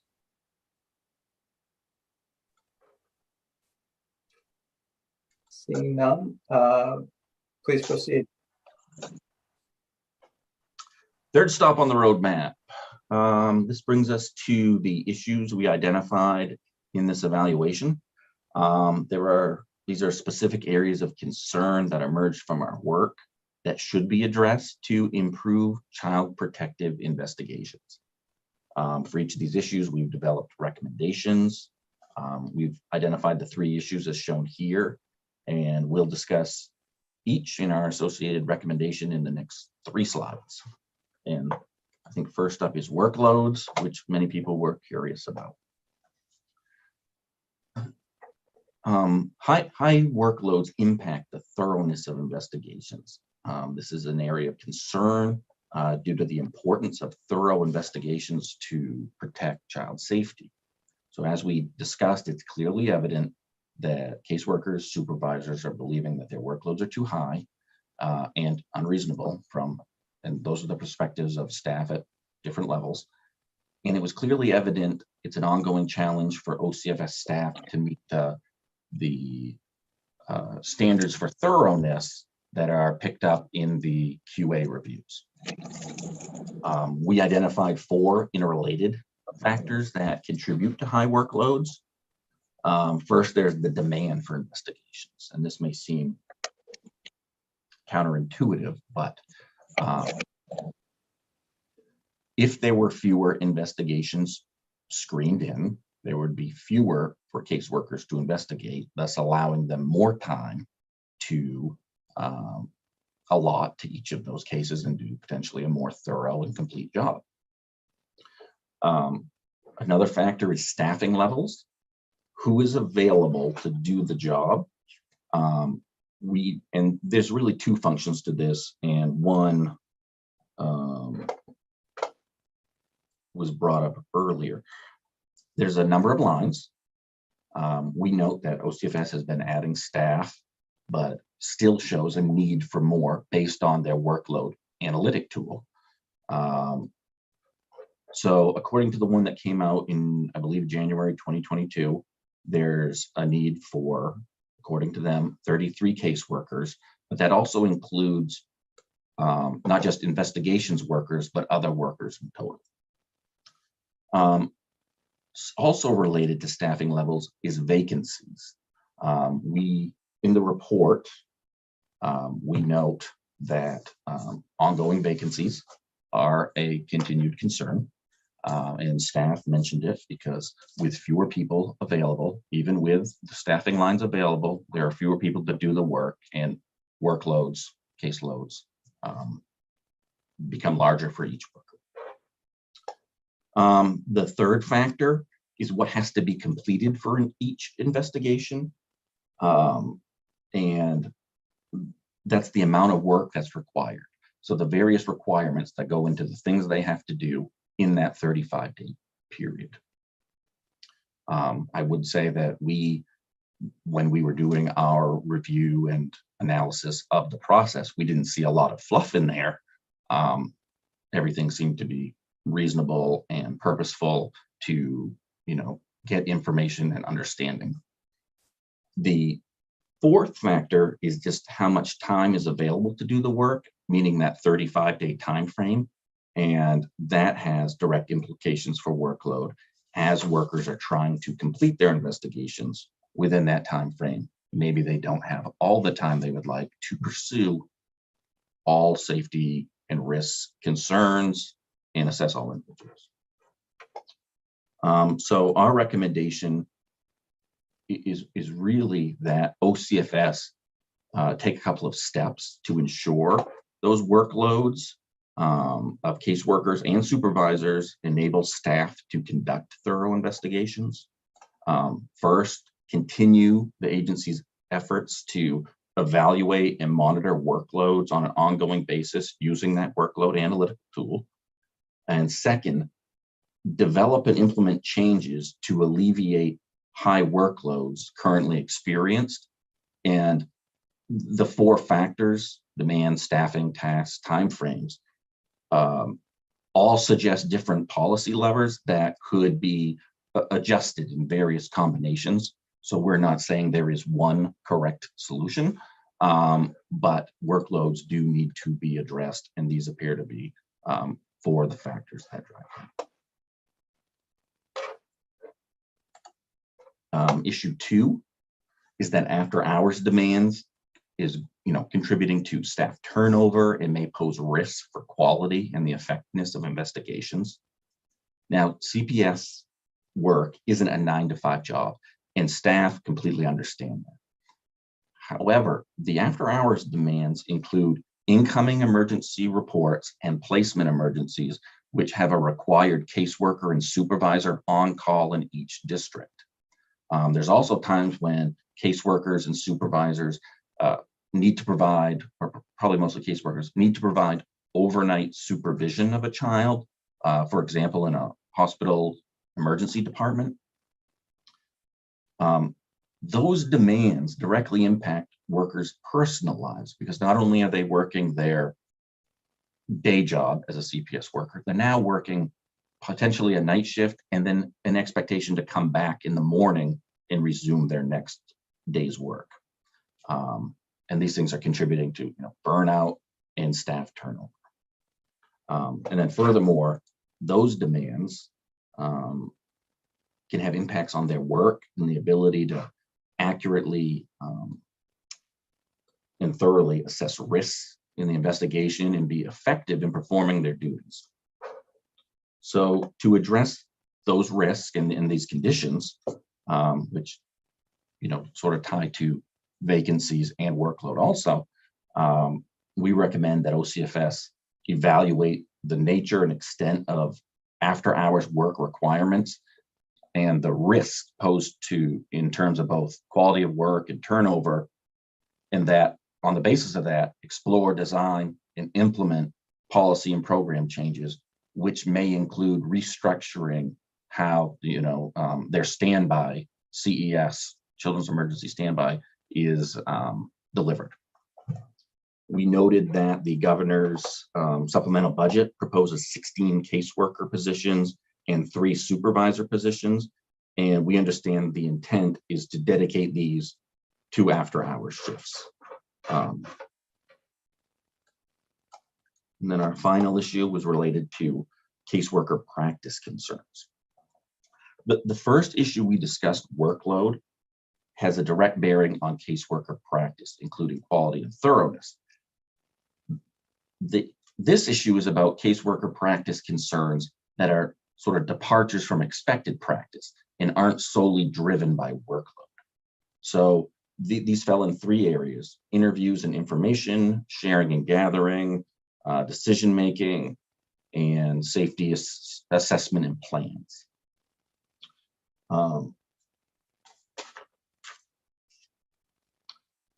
So these things were identified by the through the QA case reviews, which we discussed earlier.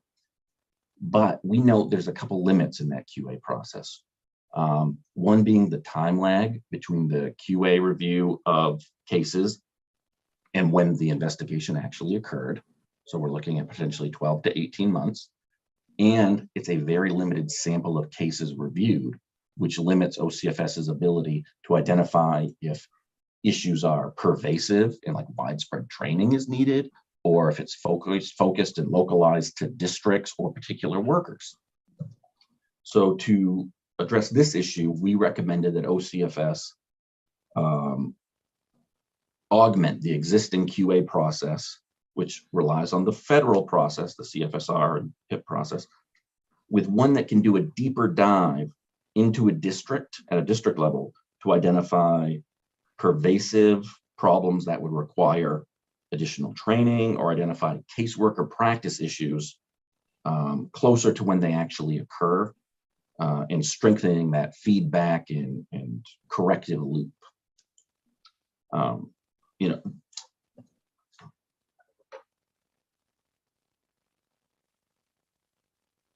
And I mean, the existing QA process is great, but the limited sample size and delay between when the work occurs and when it's reviewed don't lend itself to targeted, timely, and appropriate changes.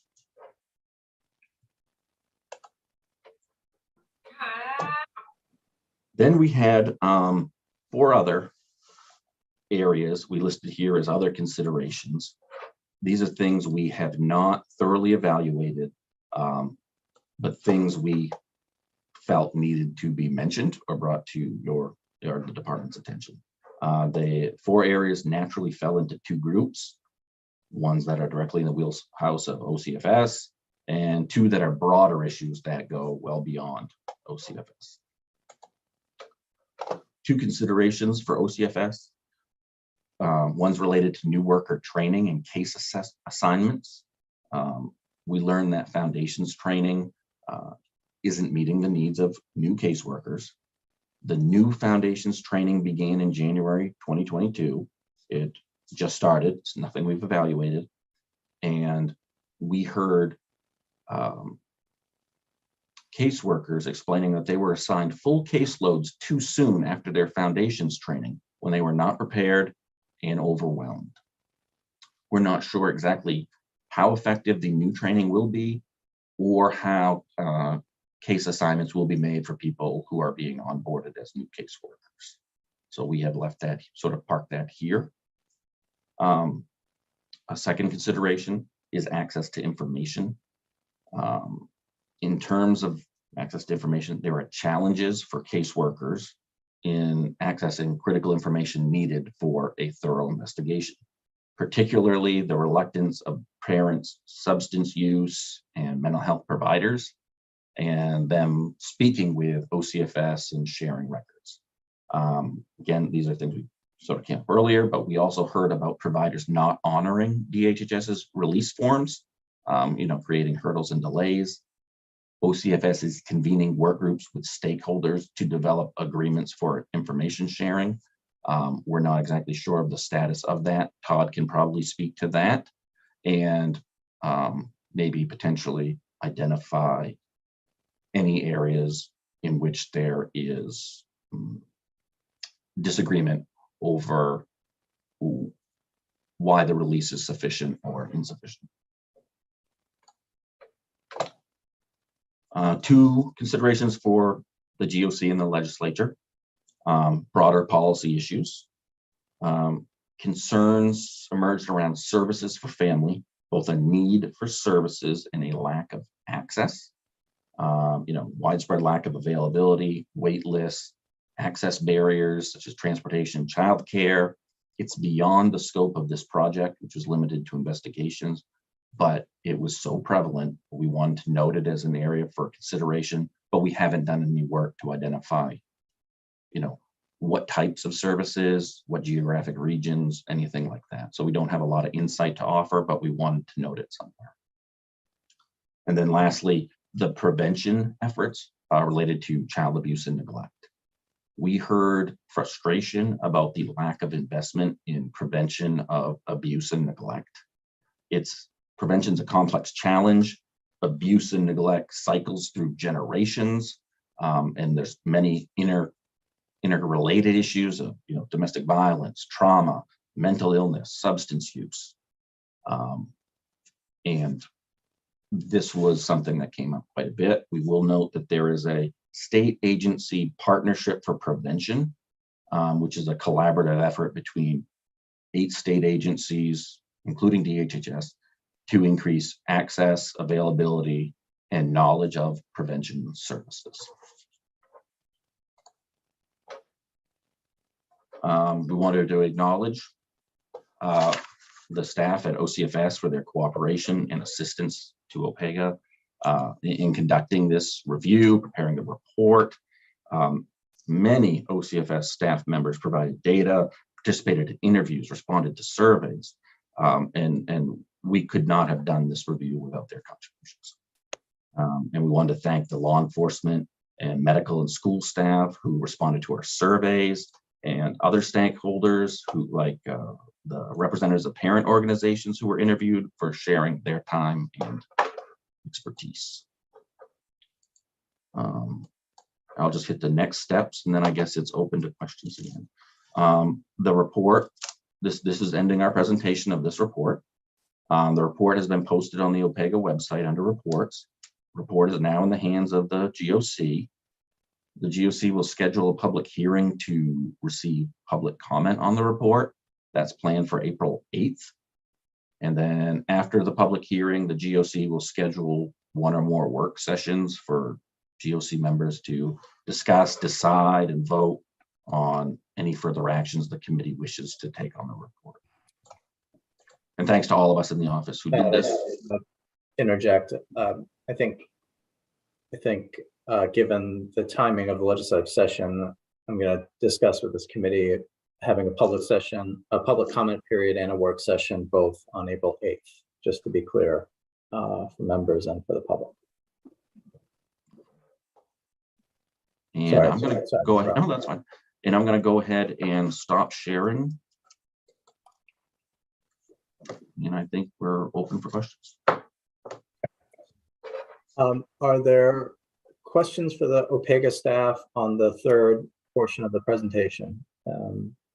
Once we get through those questions, we'll bring in representatives from OCFS to address questions that have been raised earlier this morning. So, Senator Bailey, questions for OPEGA staff? Yes, thank you, Mr. Chair.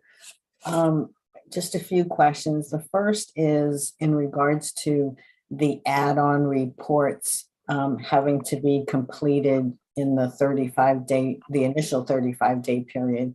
Just wanted to understand, is that just policy driven, or is that some requirement coming down from the feds, or what's the genesis of that policy? Amy, is that something you can help out with? Or someone else? And if not, maybe you add it to the list for Director.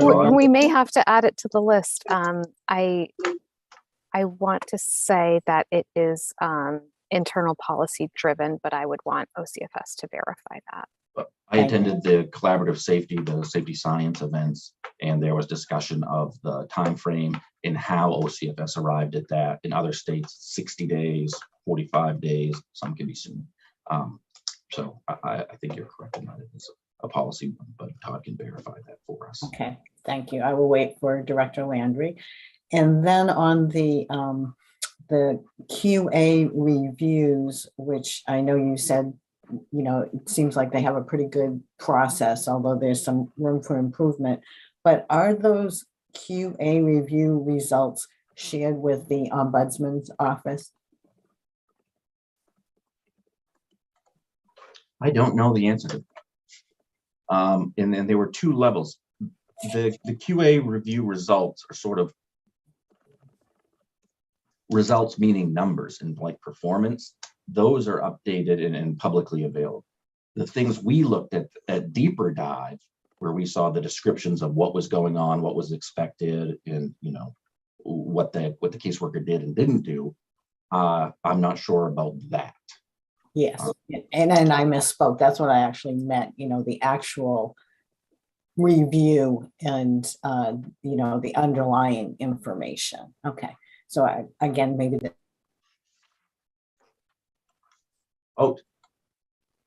the host muted me. Are you trying to tell me I something? apologize. I meant to mute myself and I was hovering over you. And then my last question was just something that I think I've asked before, was just overall in all of these areas, did you see any variation amongst districts? And I will tell you that just colloquially, not based on evidence, but this is just based on reporting to me, that there's a perception, and maybe it's a misconception, that there is variation amongst the districts, and that, for example, some districts are known for perhaps removing children too quickly, whereas other districts are known for not removing children quickly enough. And I just wondered if you saw in what you looked at for this report, any information, data, or variation amongst the different districts. Thank you. That's my last question. We had a very limited sample when we went from the 200 to the 109 that actually included the investigation. So we did not perform any analysis at a district level, particularly as those were spread out over 4 years. So it was quite a small sample. That said, the things you're talking about, you know, removals and stuff, I believe that is available on OCFS's dashboard by district. So there's probably a good resource to identify whether there are discrepancies.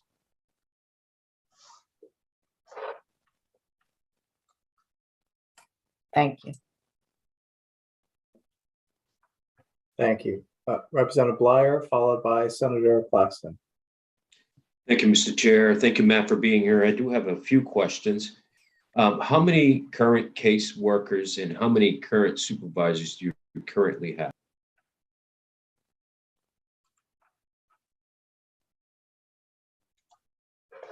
For investigations, OCFS has, I believe, 150 investigations caseworkers and 33 investigations supervisors. You made mention that you have vacancies. On average, how many vacancies are maintained throughout the year? Or are you at full staff currently? I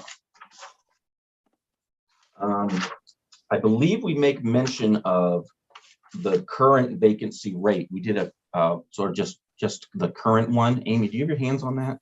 I do. OCFS reported to us that as of January 14th of this year, the vacancy rate among investigation caseworkers was 13.3%. So that's 20 vacancies out of 150 positions. And I don't believe, I don't see a supervisor vacancy rate. And so that leads me to believe that they're at full capacity, but I would want to verify that. And so my question then is, if you're having difficulty filling those vacancies, with the supplemental budget at being allowing 16 new caseworkers and 2 new supervisors, are you going to be able to fill those positions? I'd really wait until we get Todd on to speak to that. I don't work for OCFS. I actually work for you. So that's fine. I can wait. Thank you. Thank you. And when Matt has been referencing Todd, he's referring to Dr. Landry from the Office of Child and Family Services, who we'll have on here shortly. Senator Claxton, followed by Representative Meyer, and then Representative Stover. Thank you, Mr. Chair. I just wanted to point out that in January of 21 and January of 22, in the annual caseload report from OCFS, there were 33 more caseworkers needed in each year. And it's been steady. I would certainly hope that the addition of the 16, if we can do that, would make it easier to retain the ones who are working during the day. But I also think there's a difference between staffing to need and how you define need. And we maybe need to be shooting for 40 new caseworkers so that when somebody goes out on a medical leave or retires or moves away, that there's some excess capacity. Right now we're playing baseball without anybody in the bullpen or the dugout, and we're missing some players on the field. It's a lousy combination. So that was my my major concern. But I also want to express that this work is invaluable in trying to get our arms around this problem, and I want to make sure that the OCF staff feels greatly appreciated for their efforts along this way. I just offer that at this point because it's an impressive amount of work and will give us some opportunities to follow up in the months and years to come. Thank you. Thank you. Representative Stover. Thank you, Mr. Chair. I wanted to just highlight I think it's been, the thread has followed us throughout the morning, but the issues around the amount of time caseworkers and supervisors report themselves that it takes to understand the risk to the child, and the amount of time what is reasonable, what is a reasonable amount of time to understand the needs of the family, as highlighted on page 53. I think that theme comes up over and over again, and when we have essentially two-thirds of those caseworkers and supervisors, who I also want to echo what Senator Claxton said, incredibly compassionate, caring, dedicated people who are out there every day doing this work, and I commend them. When approximately 60% of them are saying there is not an adequate amount of time to do what we are expected to do, to understand the risks and to identify and address the needs of the families. I just want to sort of put a placeholder on that.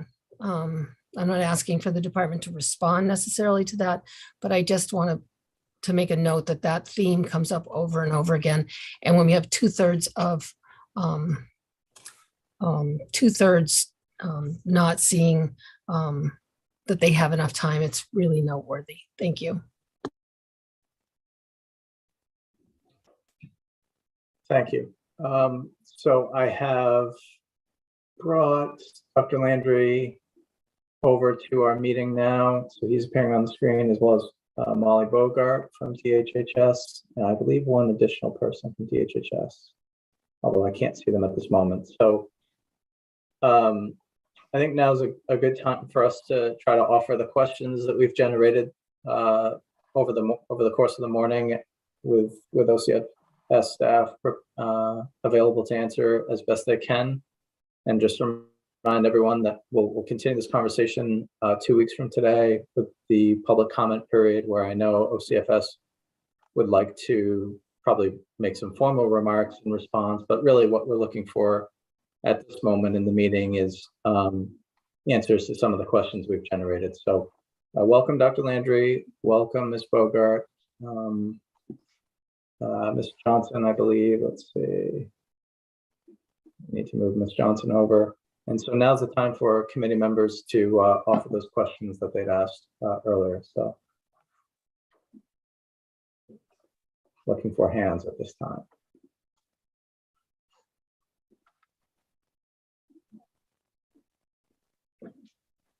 And I'm doing multiple things at once, so thank you for your patience. I see Senator Timberlake, followed by Representative Bleier, and then Senator Moore.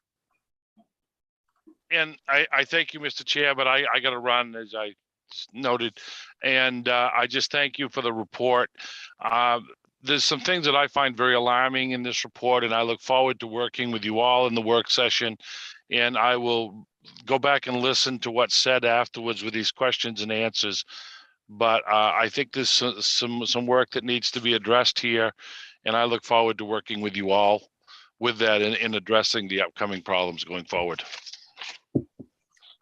Thank you. And I know the public can't see the chat box, but Senator Timberlake did note he has a 12:30 appointment that he's going to. So thank you for joining us, Senator Timberlake.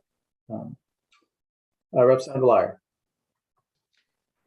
Thank you, Mr. Chair. Thank you, Dr. Landry, for being here. My question is, again, with the 20 member vacancies and with the supplemental budget adding 16 new members, are we able to fill those positions? And to amplify Senator Claxton's point, should we be looking at more positions in order to have the appropriate staffing that we need in order to facilitate what we need to do?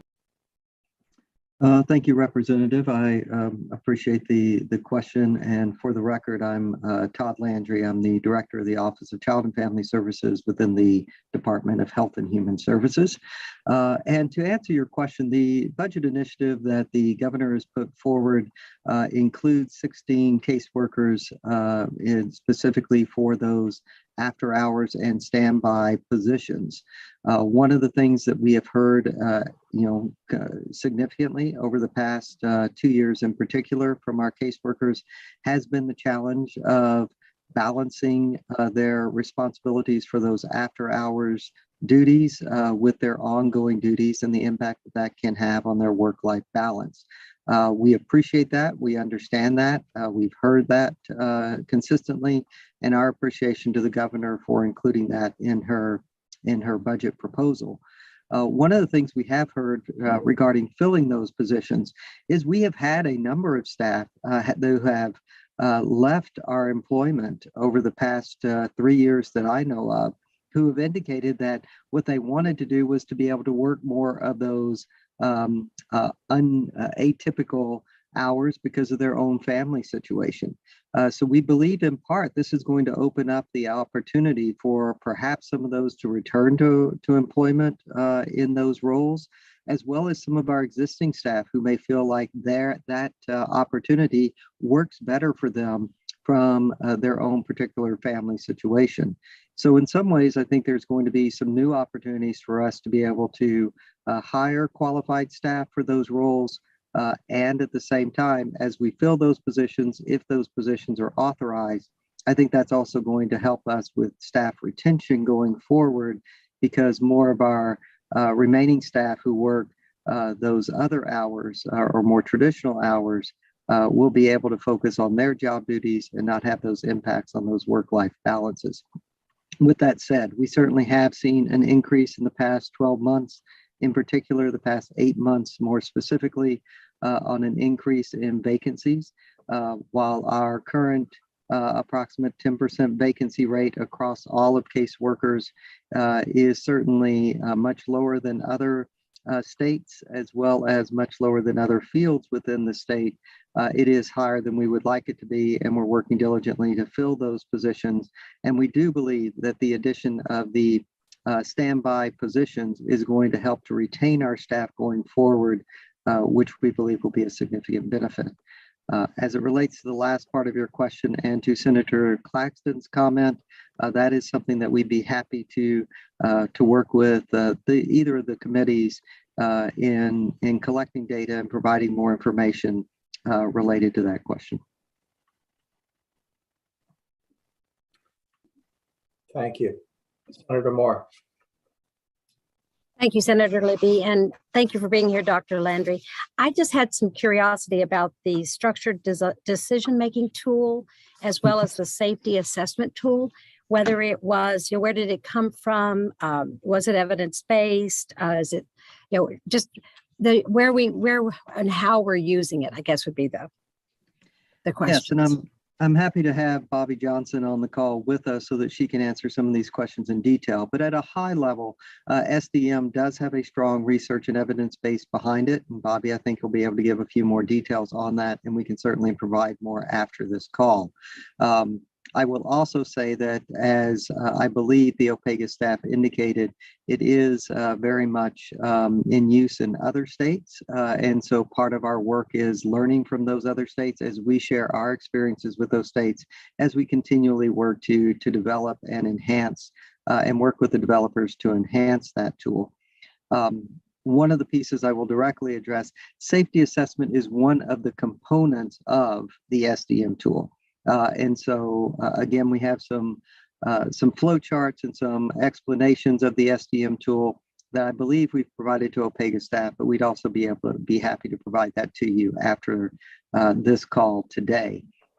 Bobby, allow me, if I may, to Senator Libby, if you don't mind, I'd like to turn this question over to Bobby Johnson so that she can provide some additional information. Please. Thank you, Todd. My name is Bobby Johnson. I'm the Associate Director of Child Welfare Services within the Office of Child and Family Services. And I've had the benefit of being involved with the process of implementing the structured decision-making suite of tools since I started in this position 6 years ago. There are 6 different tools that start with the help to guide the decisions starting at our intake and moving all the way through to case closure. And the tools are called, they do have the labels of safety assessment, and that was adapted from Evident Change, which is the organization that in collaboration with OCFS developed these main specific tools. They are research and evidence-based. As part of the development of the tools, there was a work group that looked at and adapted the framework of the tools to be main specific based on our statute, policies, procedures. And then throughout the development phase, we also tested the tools to look at the reliability, the validity, and specificity of the tools, as Senator Claxton had asked about. Ongoing, the tools are assessed for fidelity through the quality assurance process. And so those are looked at as part of the case reviews that Matt mentioned occur on a regular basis, but we've also had some specific reviews conducted of the use of those tools within our investigation and then also within our permanency teams.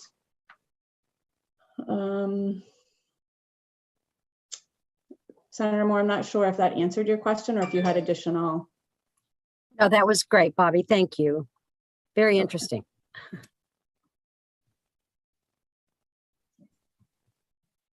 Senator Bailey. Thank you, Mr. Chair. So just going through my notes. So some of my questions were, the first was the requirement that any add-on reports be completed, the investigation be completed within the initial 35-day time period, and just where that came from. Is that just an internal policy? Just a little bit of the history behind that and why the department thinks that that's appropriate. So that's my first question. I'm not sure whoever wants to answer that, either Director Landry or Associate Director Johnson. Yes, I can respond to this question. So I would say back in 2019, we looked at what the process was for when additional reports come in on already open investigations, and made some adjustments to how those were processed. And as part of that, we're looking at, are there new allegations that are being made to the department. Have the, based on what's reported, has that already been assessed? Do new interviews need to be conducted with the critical case members? So we look at the information that we get, and then we also look at what activities have been completed to date, and do they address those concerns, or do we need to do additional follow-up activities?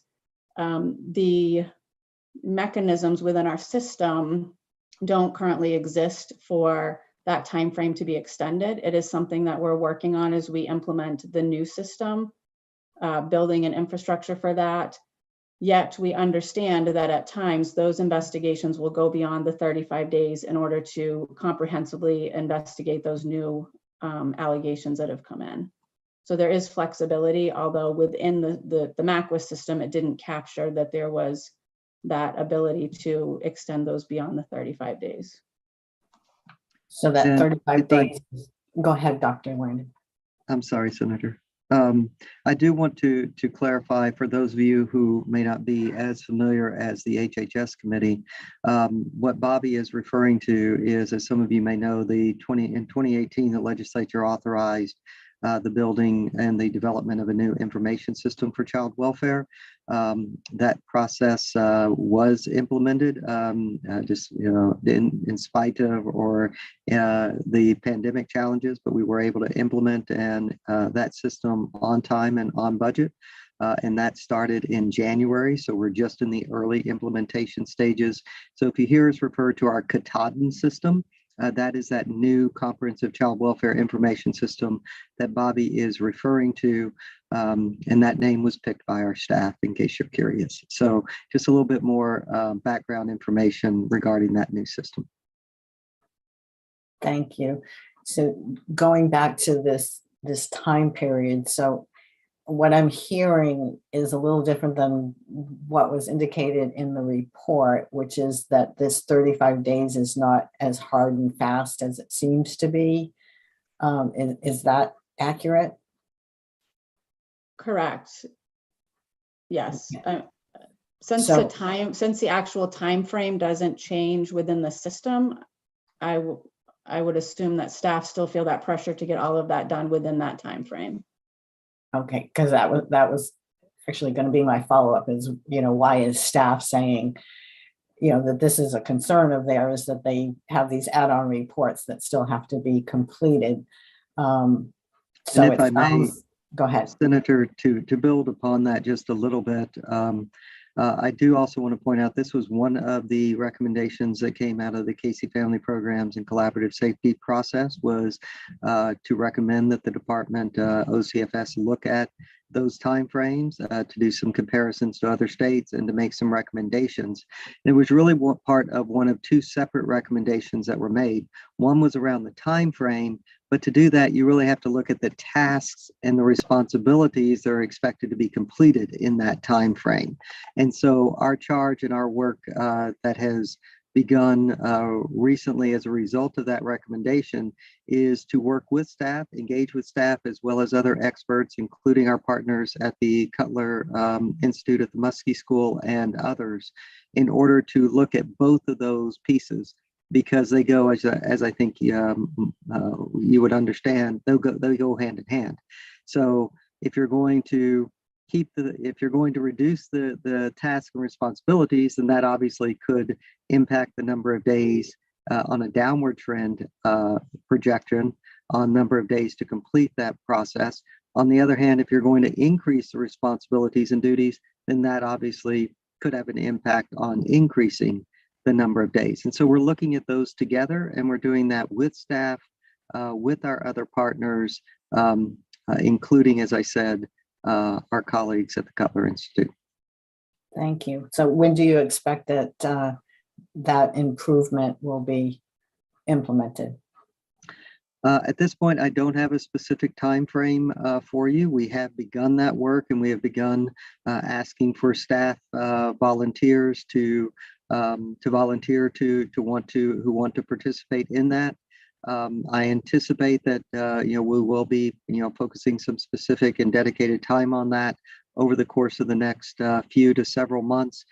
My hope is that we would have a recommendation on what direction we want to proceed in the next, in the next 6 to 8 months. And then we will probably want to get additional feedback from others, including the Maine Child Welfare Advisory Panel, which I know you sit on, as well as some of the other panels as well. So I don't want to quite commit to a specific time frame because I don't want to put any extra pressure on staff to come up with a solution too quickly, but certainly we're treating this with urgency. Thank you. And then shifting gears, I think one of my other questions was the quality assurance reviews and whether those are shared with the ombudsman. The ombudsman requests information on, the ombudsman, of course, requests information on specific cases. And so I'm assuming, but I'd like to clarify, are you saying if the QA review is one of the cases that the ombudsman is reviewing, is that shared with her? No, my question is are those QA reviews just routinely shared with the ombudsman? But I think you kind of indirectly answered the question by indicating that it would only be shared if it's a specific case that she had asked about. Yeah, the requests that we received from the ombudsman, besides, of course, and I should point out, of course, the reports regarding our program improvement plans, which include the quality assurance results on a de-identified basis, are included in our public reports and are available on the website and shared that way. And so she, of course, has access to that, as all of you and all individuals do.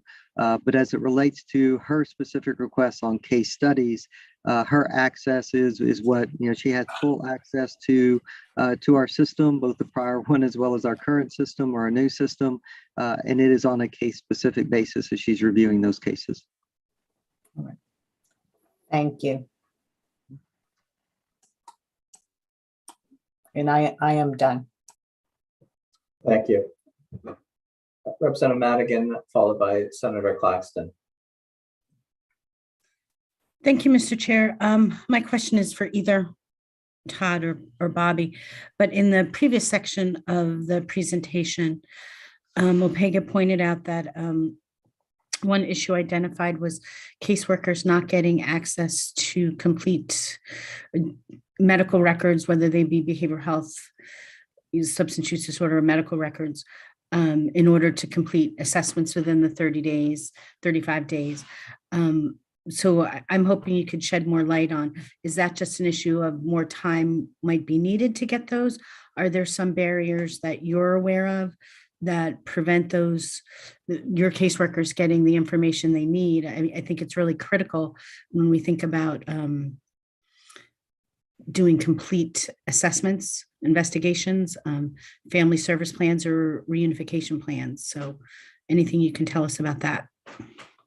Representative Madigan, thank you for the question. And Bobby will be able to assist me, I think, in adding some more detail. But what I can tell you is I think it's both of those pieces that you just mentioned. It certainly, when there are delays in receiving those records from medical professionals or behavioral health professionals, using those two examples, it does take additional time, obviously, then to work sometimes with our colleagues in the Office of the Attorney General's office, our colleagues in the OAG, in order to work through those issues.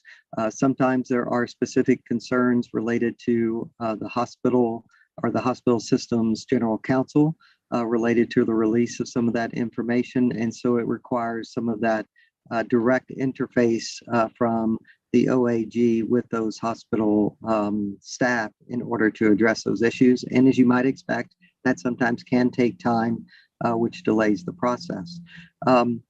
One of the things that was identified again in the Casey Family Programs and Collaborative Safety Review was the specific issue around the sharing of information between law enforcement, hospitals, and OCFS.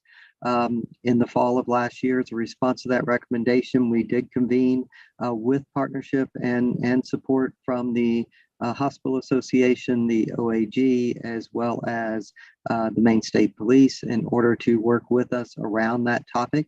We continue to work with them on that. They have identified some near-term solutions that we have been able to put into place. And they are also working on some potential longer-term solutions that may or may not involve some statutory changes that we're working through that process right now. So that is one piece, and that was one of the recommendations from KC and Collaborative Safety. The second piece related very specifically, a second recommendation was specifically around behavioral health professionals, specifically those behavioral health professionals working with parents who have involvement with the child welfare system. In that case, we did partner with our colleagues in the Office of Behavioral Health as well as others. And about 2 weeks ago, we did release guidance specifically to behavioral health professionals, providing them with additional information around the aspect of sharing that information and the aspect of looking and considering the involvement as an entire family unit and the impact on the child, as well as, of course, their client, which is usually the parent.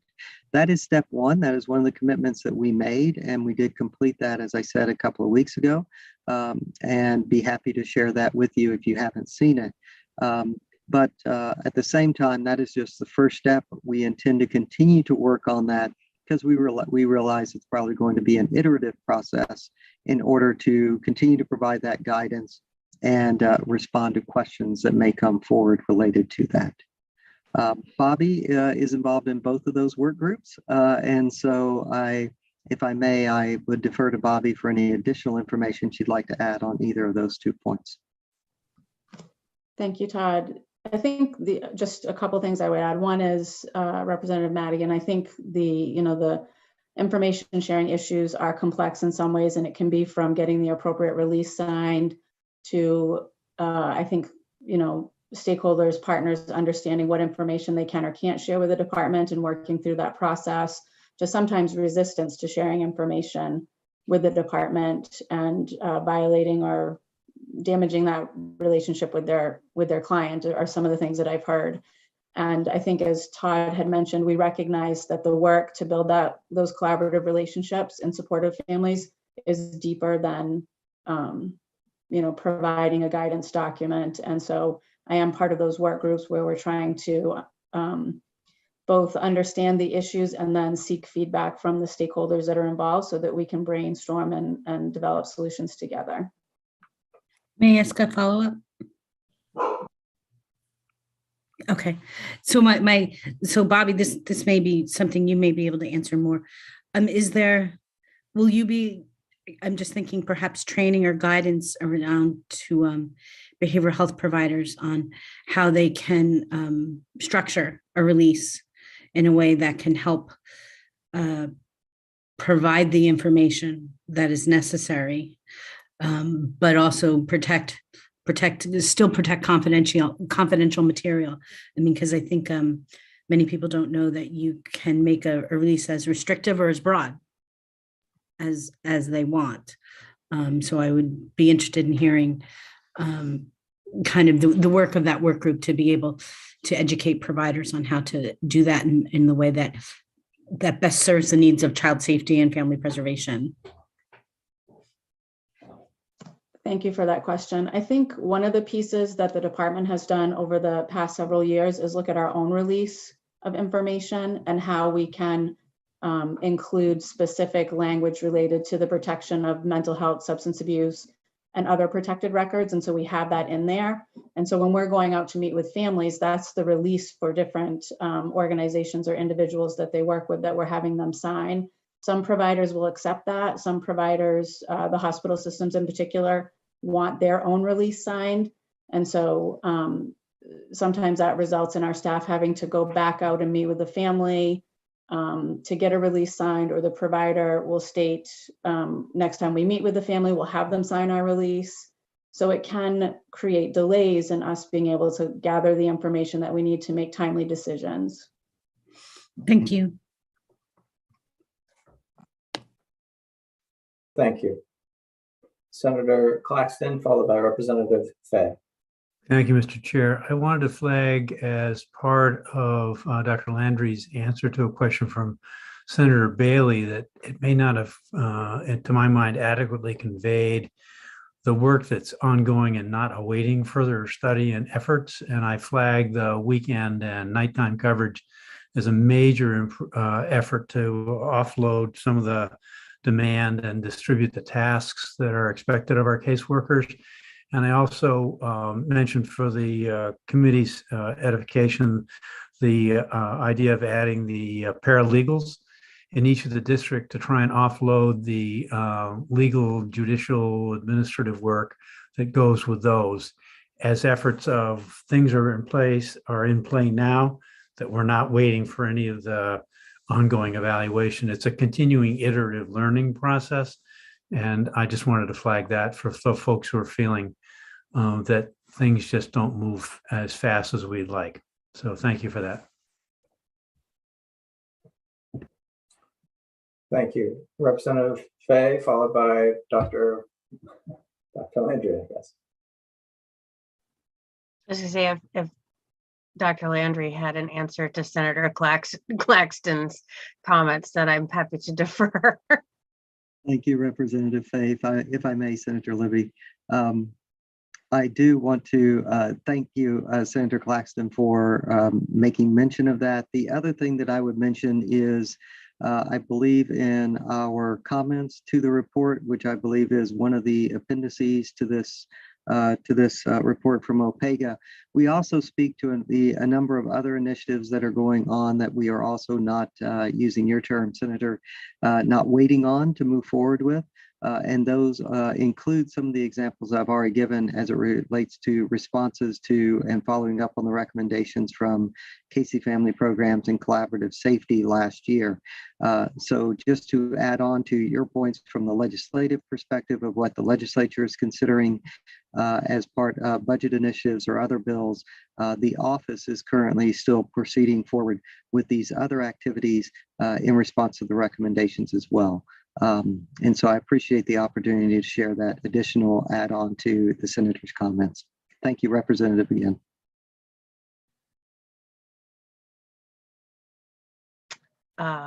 So my question, if I might, is related to the training question that I asked a little bit earlier. I know that in this report, clearly, because of timing, the new training that was happening wasn't evaluated or addressed. And I'm just curious, would love to hear how you think it's going, and if you're receiving any feedback about that. Well, Representative Fay, thank you very much for that question. And you're right. We did, as the OPEGA staff indicated, we have just begun the implementation of that new training curriculum that was designed in partnership with the staff from the Cutler Institute at Muskie School. We have had, so far, we've completed one round of training completely in that new process. And I believe the second round of training with the second cohort of new staff has just recently begun. And so we're just beginning to get some of that information back in. Certainly hearing, I have heard some positive things about the restructuring of that training. We've also heard some concerns that we want to address with Cutler as we go forward as well. And so it's still very early in the process, but certainly we are beginning to hear some of the positive signs as it relates to some of the changes. One of the most significant changes, I would say, not only to slightly lengthening the time of the training, was to create, in the prior version of Foundations training, all types of workers were trained together for the full amount of their training, whether they were investigation, permanency, whatever, they were all trained together for the whole time. One of the things that we heard very clearly from staff that was addressed in the revision of the training was that new staff really wanted to get more specific training based on their specific role, investigations versus permanency, for example, instead of waiting until they got into the field for that level of detail.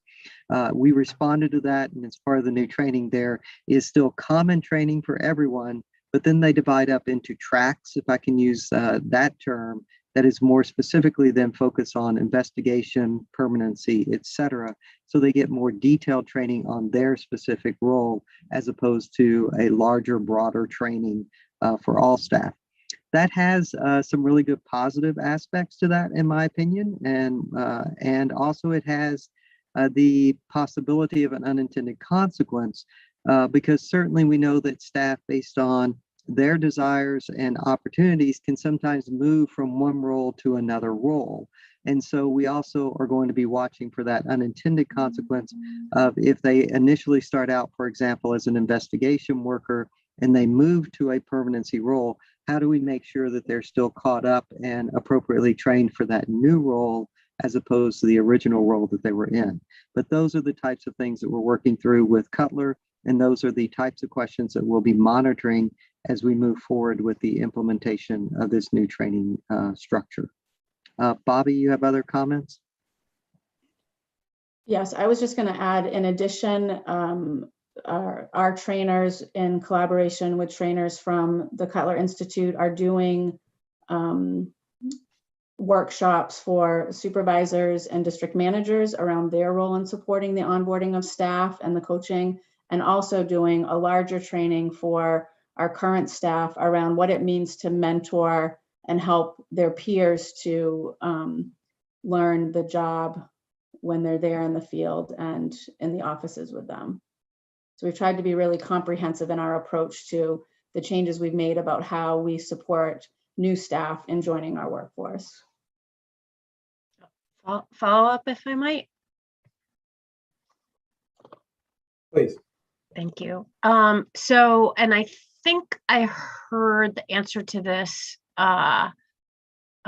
in your answer, but I just want to, just for clarification, is this new training also being offered to existing staff? Should they request it? Are they participating in that? Go ahead, Bobby. That has not been a request that we've gotten, but it's certainly something that we would consider for them as an opportunity to strengthen the training that they had. And I think, as Director Landry had talked about, one of the things that we are looking at is, if someone switches a program area, to have them come back and get that more intensive training in their own program, their new program area. And so I think that that would, absolutely be an option for staff. And it's something that we've done on a case-by-case basis a few times over the years with our other training framework as well. The reason why I asked the question is because the survey results seem to show that folks were feeling like they weren't getting enough of the training. So I just was curious about that. Thank you very much. Thank you. Representative Arata. Thank you. Is drug screening a requirement for reunification? That was a question that came up, and so Representative Rada, with your willingness, I'd like to even address that more broadly. And so, as it relates to any type of substance testing, SUD testing is certainly a critical component of any of our investigation, as well as ongoing permanency and reunification work when there are indications of substance use or concerns about substance use. And so that substance use or substance testing can occur at any point of the process, from investigation all the way through to reunification, or until the time the case closes. So hopefully that helps to address that even from a larger picture, and not just around reunification. Thank you very much.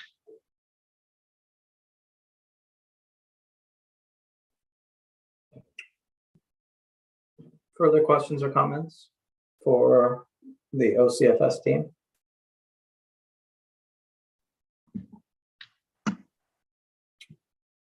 Dr. Landry, I have a couple questions for you. I know you have your hand raised, but we've been hearing about the vacancy rate, I think, for well over 12 months. How many applicants do you have in the pipeline now for the currently funded open positions? I would have to get that information from you, or for you, excuse me. I don't have the exact number of at this moment in time of the number of applications at any point in the process, but we can certainly find that out and give you that point in time data.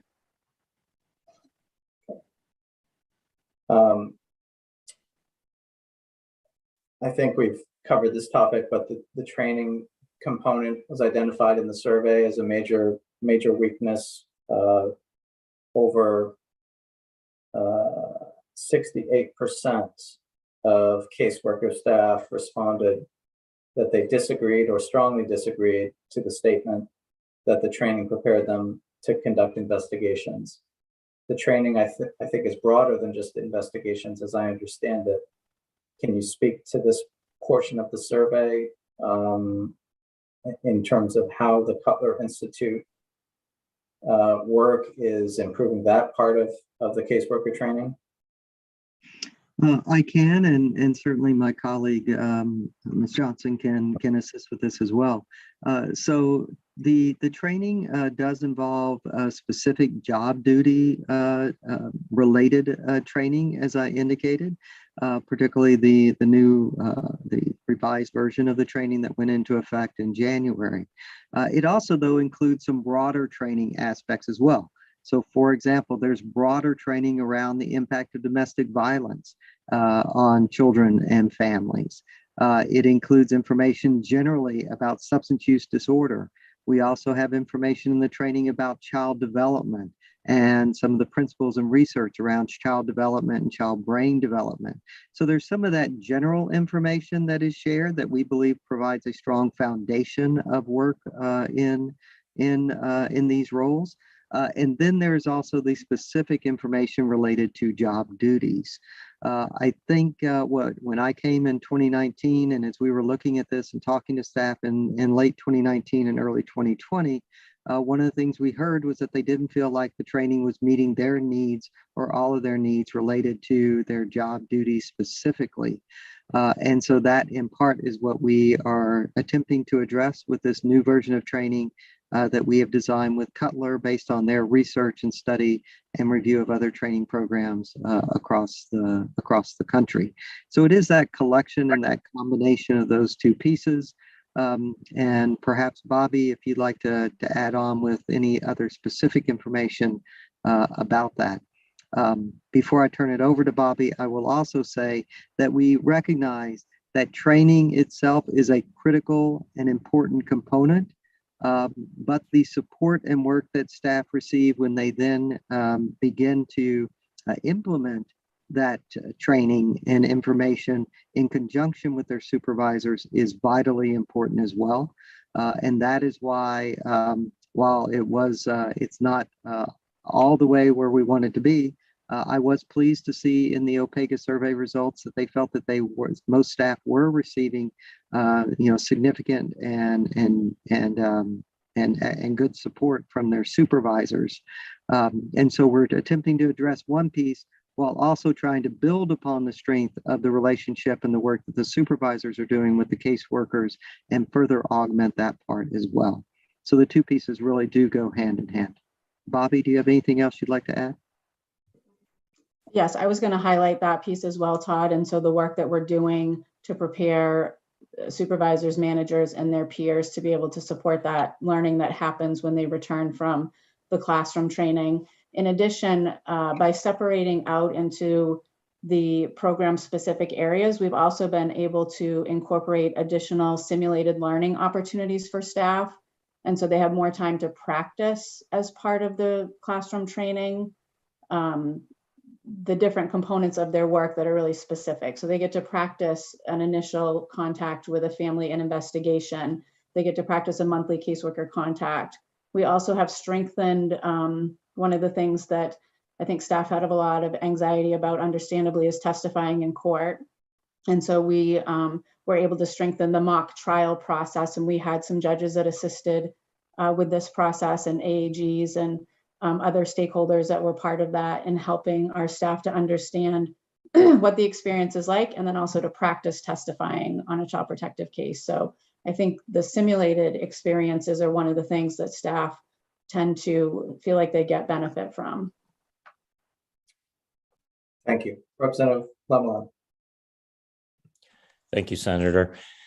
Dr. Landry, who specifically provides the training? If you're speaking to the foundations training representative, the foundations training is primarily done by Cutler Institute staff with assistance and inclusion and involvement of our own internal trainers as well. So it's a combined approach, and it is a joint approach that we're using their expertise and support, as well as our own staff trainers to provide the training. Most of the training then in the field generally occurs by our own staff, but again, we utilize Cutler Institute staff to help us to design and implement some of that training, as well as other individuals in the community.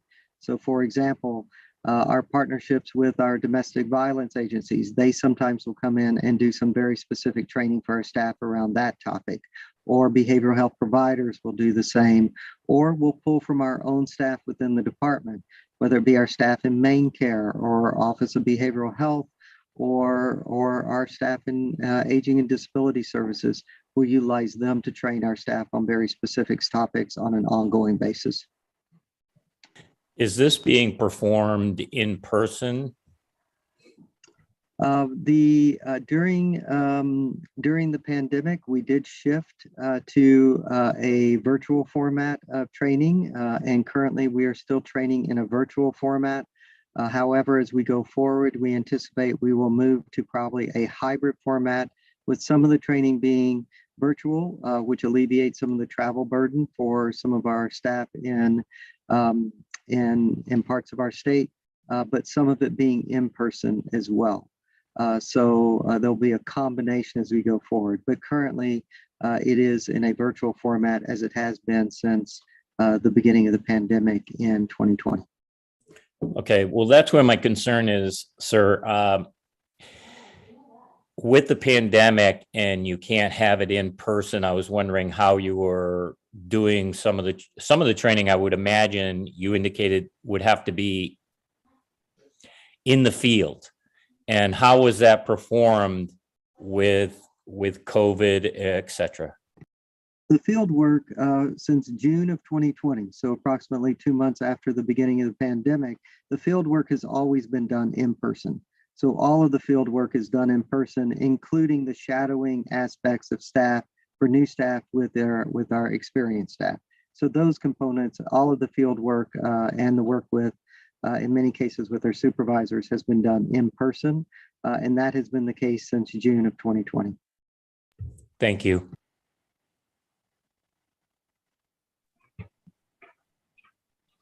Thank you. Further questions or comments for Dr. Landry?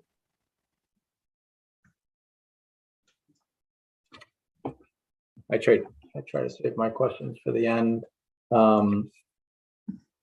Dr. Landry, on page 18 of the report, I'm feeling concerned about some of the survey results from folks outside of state government, and I feel like I've brought this up at several meetings, but the role of OCFS in sitting at the top of the Child Protective Service pyramid, working in tandem with law enforcement, medical providers, and school personnel. Concerning survey results are contained in this report. Just 1/3 of school personnel and 1/3 of medical providers feel that OCFS properly balances child safety and family preservation, that pendulum swing. Do you have comments on what needs to be done to try to correct that disconnect that exists among the partners? Thank you for your question. I'm happy to answer the question. I'll also point you to page 2 of our comments to the report that is included in the appendix. On page 2, in the second to last paragraph, we specifically discuss some of our perspectives related to this, particularly the apparent disparity in the survey results, which we recognize was a limited sample, specifically related to, I believe, Kennebec County. And so even though it was a limited sample, we wanted to respond to that apparent disparity between law enforcement and medical providers versus schools. In part, I'll summarize one of the statements that we make in there. Generally speaking, OCFSF have more an ongoing and for a longer period of time involvement during an engagement and during the investigation process with law enforcement and medical providers versus, generally speaking, school personnel. As a result of that, and most of our work with school personnel would largely come at the beginning of an investigation process with some of the initial interviews. And again, I'm speaking in very general terms. Because of that, sometimes school personnel in particular may not be as aware that the investigation is ongoing or what may or may not be happening with an investigation. And that can sometimes potentially lead to an incorrect perception that quote unquote, nothing is happening. And I think that's part of what you may be seeing in this apparent disparity that you reference on the chart on page 18.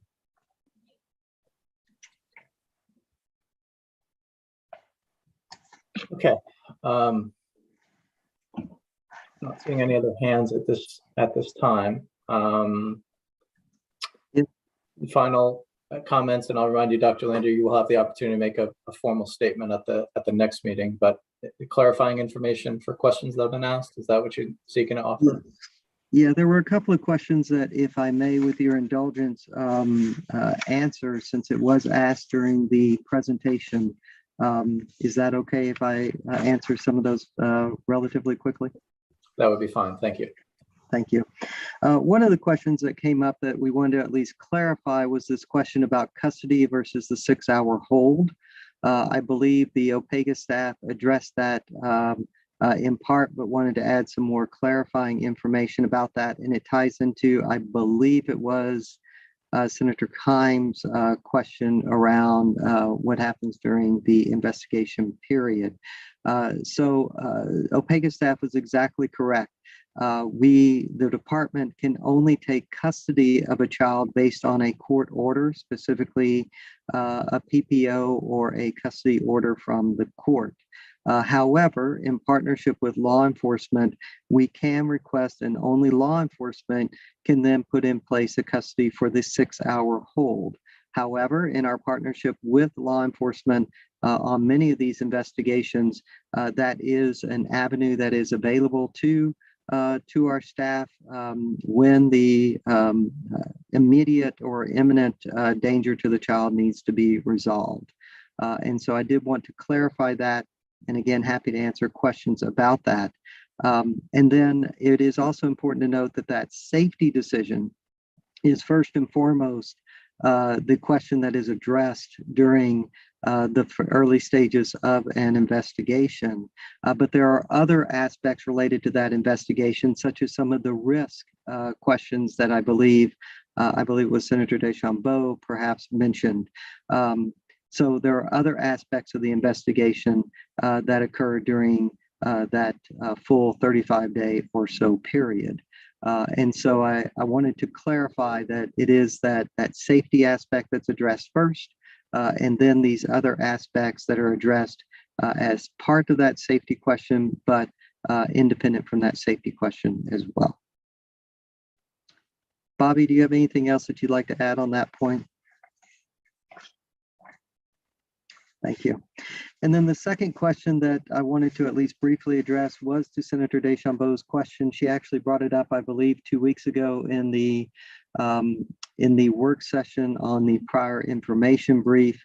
And I wanted to state that our perspective here in the office is certainly we agree with Senator Deschambault's statements that she made 2 weeks ago as it relates to workload being a much more important aspect related to evaluating the staff burden and staff expectations and responsibility. That is why since late 2019, we've now issued 3 separate reports on workload, and we examine that and use that information, and that has been provided to the HHS committee as well as made public on our website. It is also important to note that that does not mean that we're ignoring the caseload question either. Caseload is simply a mathematical calculation, as all of you know, whereas workload is much more comprehensive in our opinion. But from a caseload perspective, our data shows that on average, in case you're curious about this, on average, our average caseload is approximately 10.5.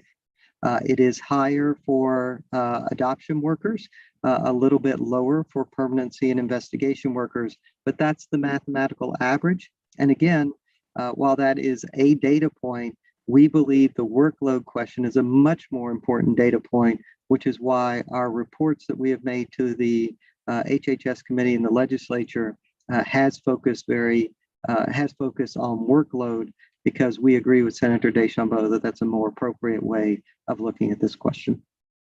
And with that, happy to answer other questions, but at least wanted to provide that clarifying information for the two committees. And I would also be remiss if I also did not take the time to thank Director Nixon, Matt, Amy, and the others on the OPEGA staff for their work on this and their engagement with us during the process of developing this report.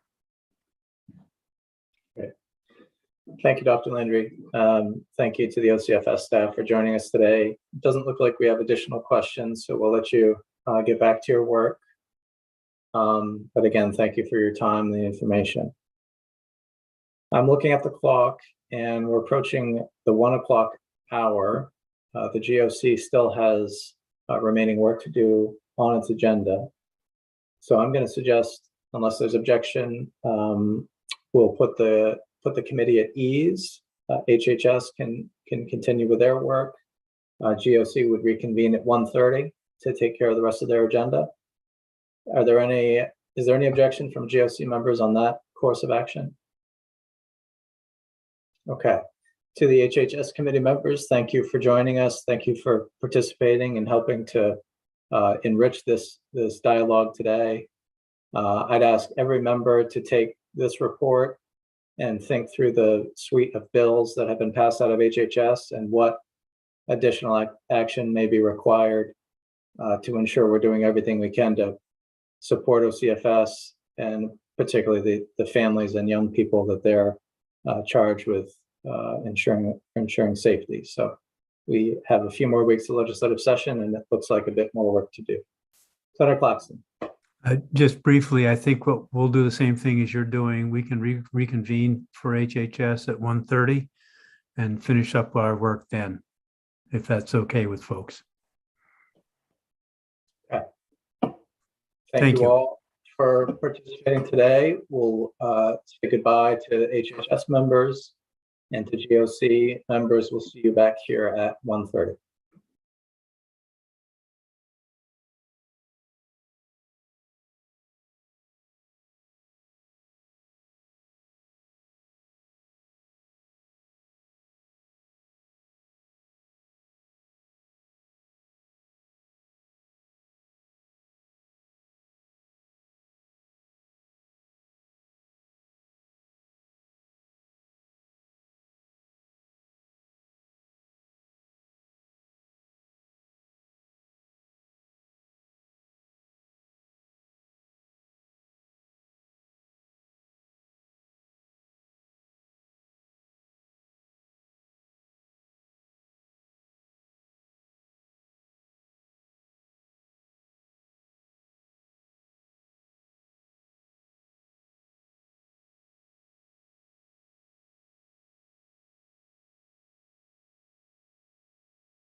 Holly, Welcome back.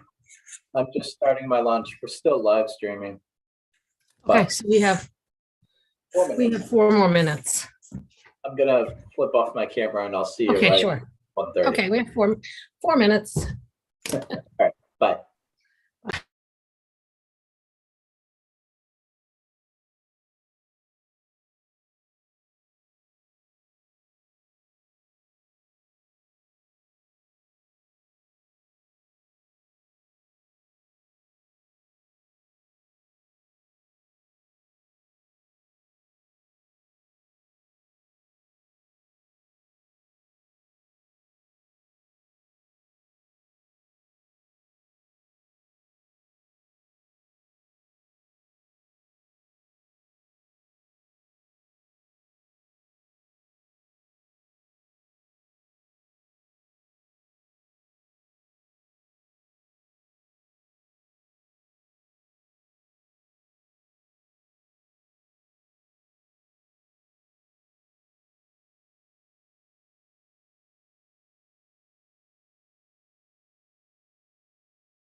Hi, Amy.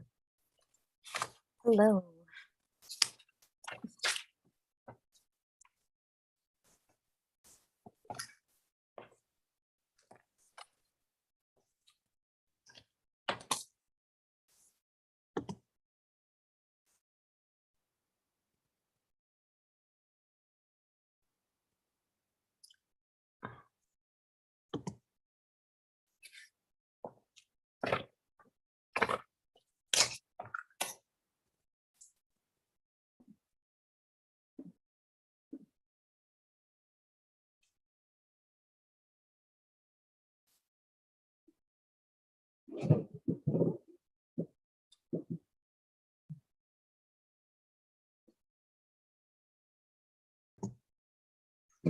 I see 6 members on the screen. I think we'll need to maybe make a call.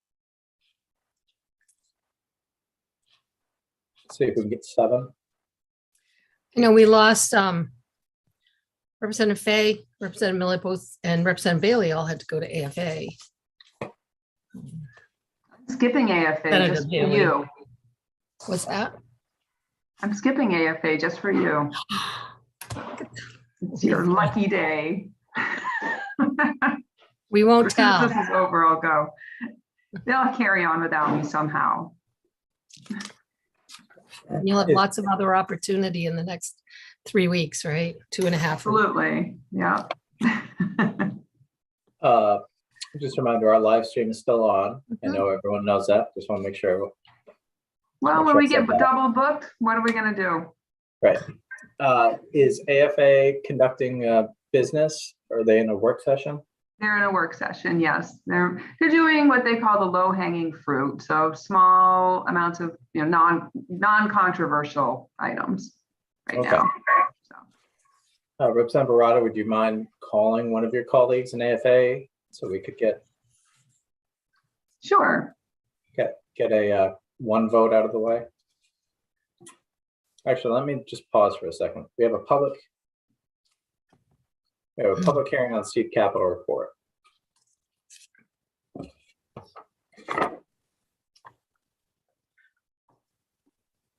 And I put the committee at ease, so we don't need a quorum to continue, I don't think.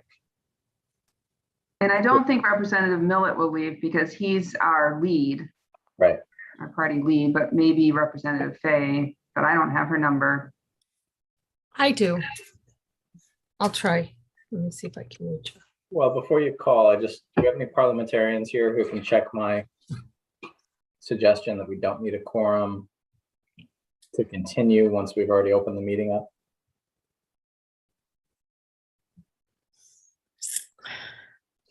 I believe that's correct. Okay. So if anyone asks and I'm wrong, I'll just go to Representative Blyer and tell him it says, he told me I could. We are your witnesses. As are everyone watching the live stream. So I'll bring the GOC back to order. Welcome back, everyone. We finished up our work this morning on, at least for today, on OCFS, receiving that presentation. And again, I know we all express our thanks to the staff for their efforts in turning down a substantive project in a short time period. We'll continue that conversation at our meeting 2 weeks from today. So April 8th, Friday, April 8th. I'd like to have both public hearing and work session at that meeting. And I hope members between now and then think through the suite of bills that have been voted out of HHS and what additions we might want to include. I think we've deferred to the HHS committee to be the policy crafters here. And I think we'd like that to continue, but GOC does have the ability to initiate legislation as well. So that's an option for us. Any questions on next steps for the OCFS?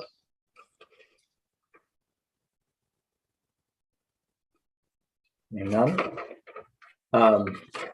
We'll move on to the next item on our agenda, which is the public comment period on the research expense tax credit, the R&D tax credit.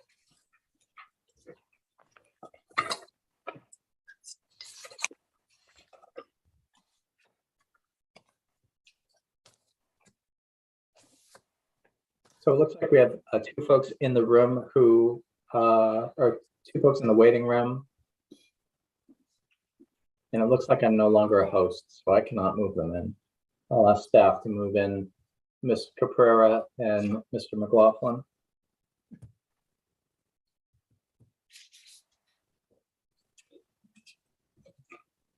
And with my virtual gavel, I will open the public comment period on OPEGA's evaluation of the research expense tax credit.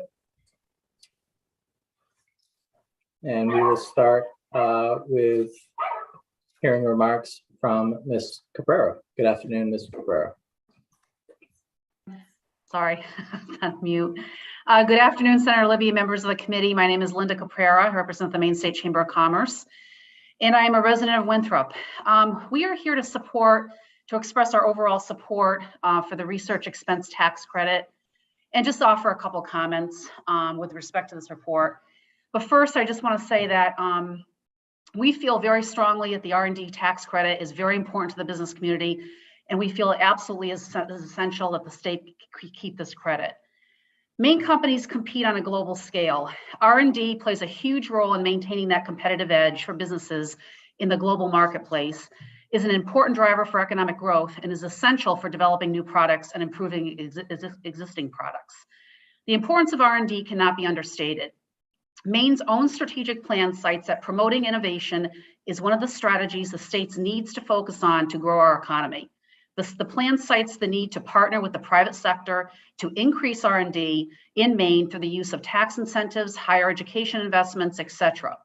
We agree with the report's recommendation that the design of the credit be amended so it's easier for people to access it, particularly with respect to supporting ongoing and consistent R&D.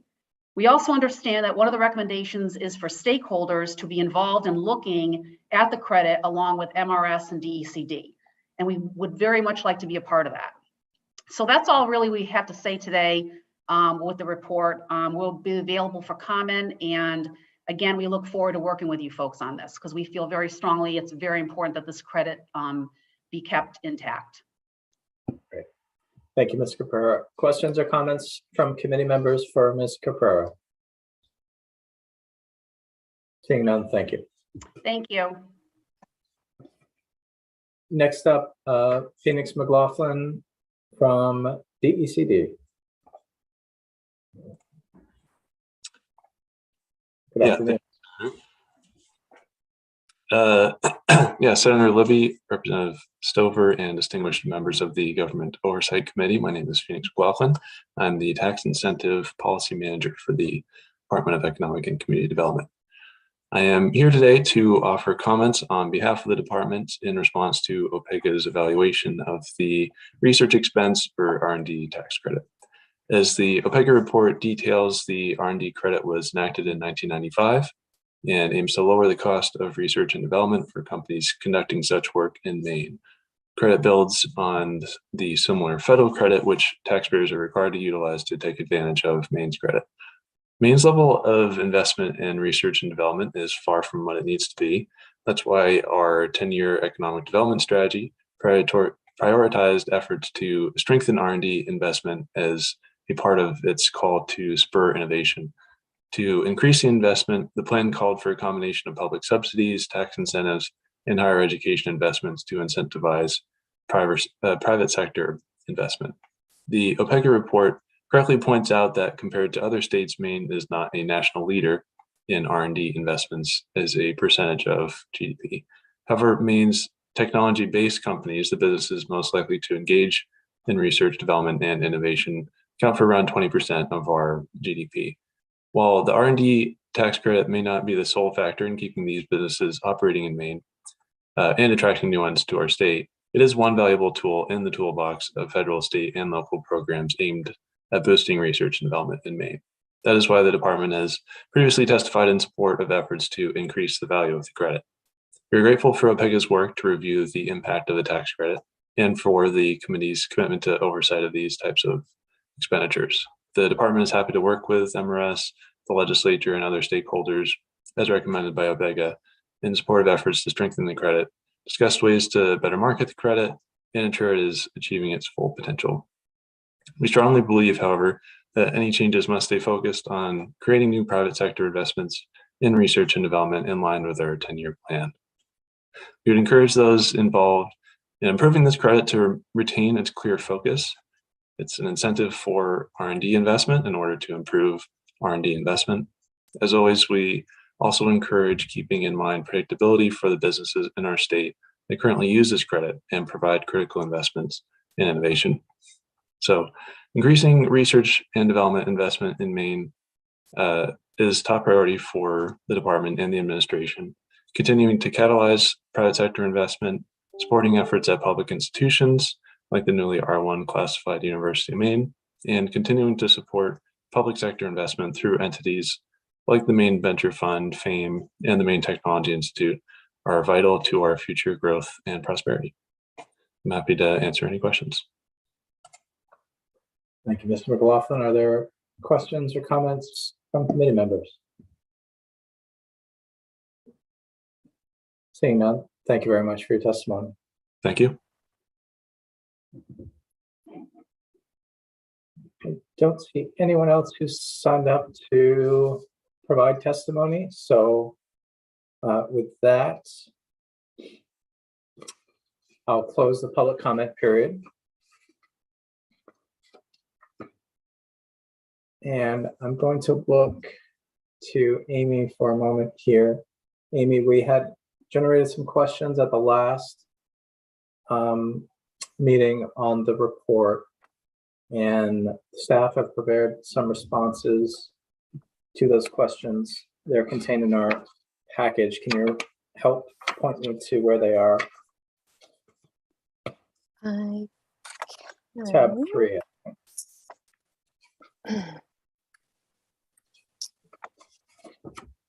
Yes, tab 3. And if there are any follow-up questions to that information, Jennifer Henderson is available to answer questions, or that could also happen in the work session, whichever is your preference.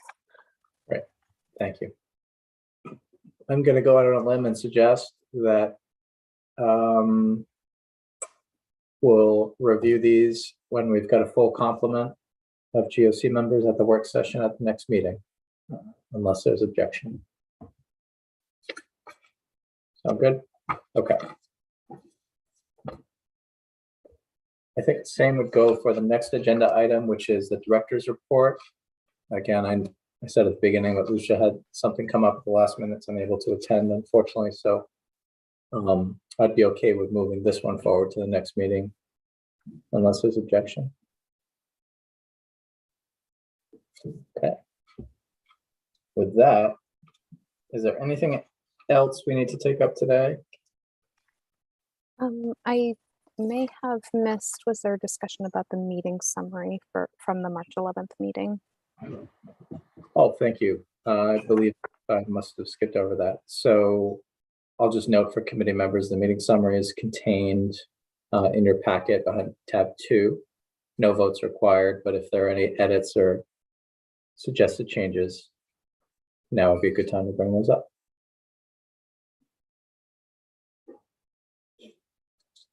Okay. Seeing none, our next meeting will be 10 a.m. 2 weeks from today, 10 a.m. Friday, April 8th.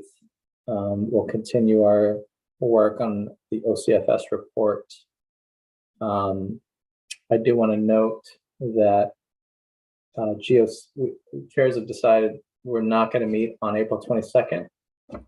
That was part of our tentative schedule, but we're taking a guess that that will be the last week of session, and perhaps we'll have a late night involved. So thought maybe folks would want to take that Friday off. So you can plan on not having a meeting on April 22nd. Senator DeChambeau, followed by Senator Khan. Thank you. No, I just want to say that we got all this information yesterday, and I thought I'll never get through this. It was the most readable report I have ever seen. And I wanted to give a thumbs up to OPEGA. I mean, this was so well done. I'm talking about the Child Protective Services. To find all this information in one piece is amazing. So I couldn't get over reading this. So I want to thank them all. So that I usually don't say that because I hate these things, but this is a great one. Thank you. Thank you, Senator. Senator Khan. I'm so left-handed with my compliments even. I can't even do that right. Okay. Well, I think we all know they come from the heart with love. I think that's understood. I also appreciated the report. It was, yeah, dove into that last night, and I'm struggling with the Friday the 8th because we have judicial confirmations and also another obligation I have that day. So I just wanted to understand the ideas. There'll be public comment first, and then are you thinking that we will create from GOC legislation around this, or that we are just going to be looking at legislation that's already in other committees? Do you have an anticipation about what that's going to look like? It's a great question, Senator. I'll be the first to say I don't have a playbook for how this is all going to go. I'm trying to read tea leaves and help support a productive process. So what I had thought is the HHS committee members have done the deep dive into all of the bills dealing with Child Protective Services, and they've voted them out. And those are kind of in a posture where they're about to hit the Senate and the House. The timing of this report is such that we need to figure out a way how to incorporate some of the recommended changes into a legislative vehicle. And it could take the form of floor amendments to pending legislation. It could be HHS putting together a new bill. And then a third option, which I don't know is my preference, but is an option, is GOC introducing legislation. And so I think in between now, I would say over the next week, I'm going to engage in conversations with members. I hope other GOC members do the same. Talk with HHS committee members, and we start to figure out how to incorporate the recommendations from this report into some legislative vehicle that's out there right now. Does that help? Yes, that is helpful. Thank you. And I just wanted to add, we had provided, HHS had provided, or actually Lucia provided a summary of the 8 existing bills in HHS. And we've, I think at least one, well, anyway, we could continue to update those as it relates to this, because not that it's like not a cookie cutter fit. It's not going to address some of the issues that we've identified in here, like the timeliness and the positions and some of the other things, but there are things that are happening. You'll probably hear about, some of those will be at AFA, some of them not, but there are activities taking place that concurrently that address some of the other, some of the concerns contained and some of them not. This report today didn't talk a lot about the ombudsman. There's a number of things within the legislation that are going to address the need for increased staffing and presence for the ombudsman's office. And there's some other issues that I hopefully in the next 2.5 weeks will pass and we'll see come to fruition that will help OCFS and will help some of the issues that we've talked about, not just in this report, but really over the past several months. Right, absolutely. Good. Thank you both for that.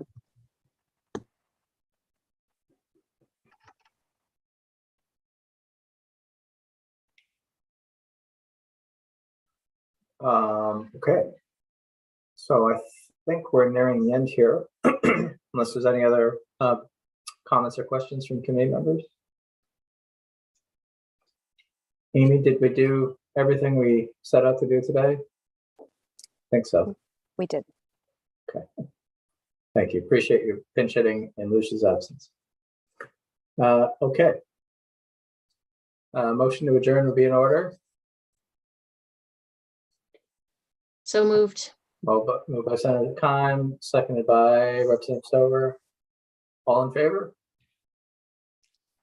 Okay. Thank you all. Have a good weekend. Thank You you. too. Take care. Bye, everyone.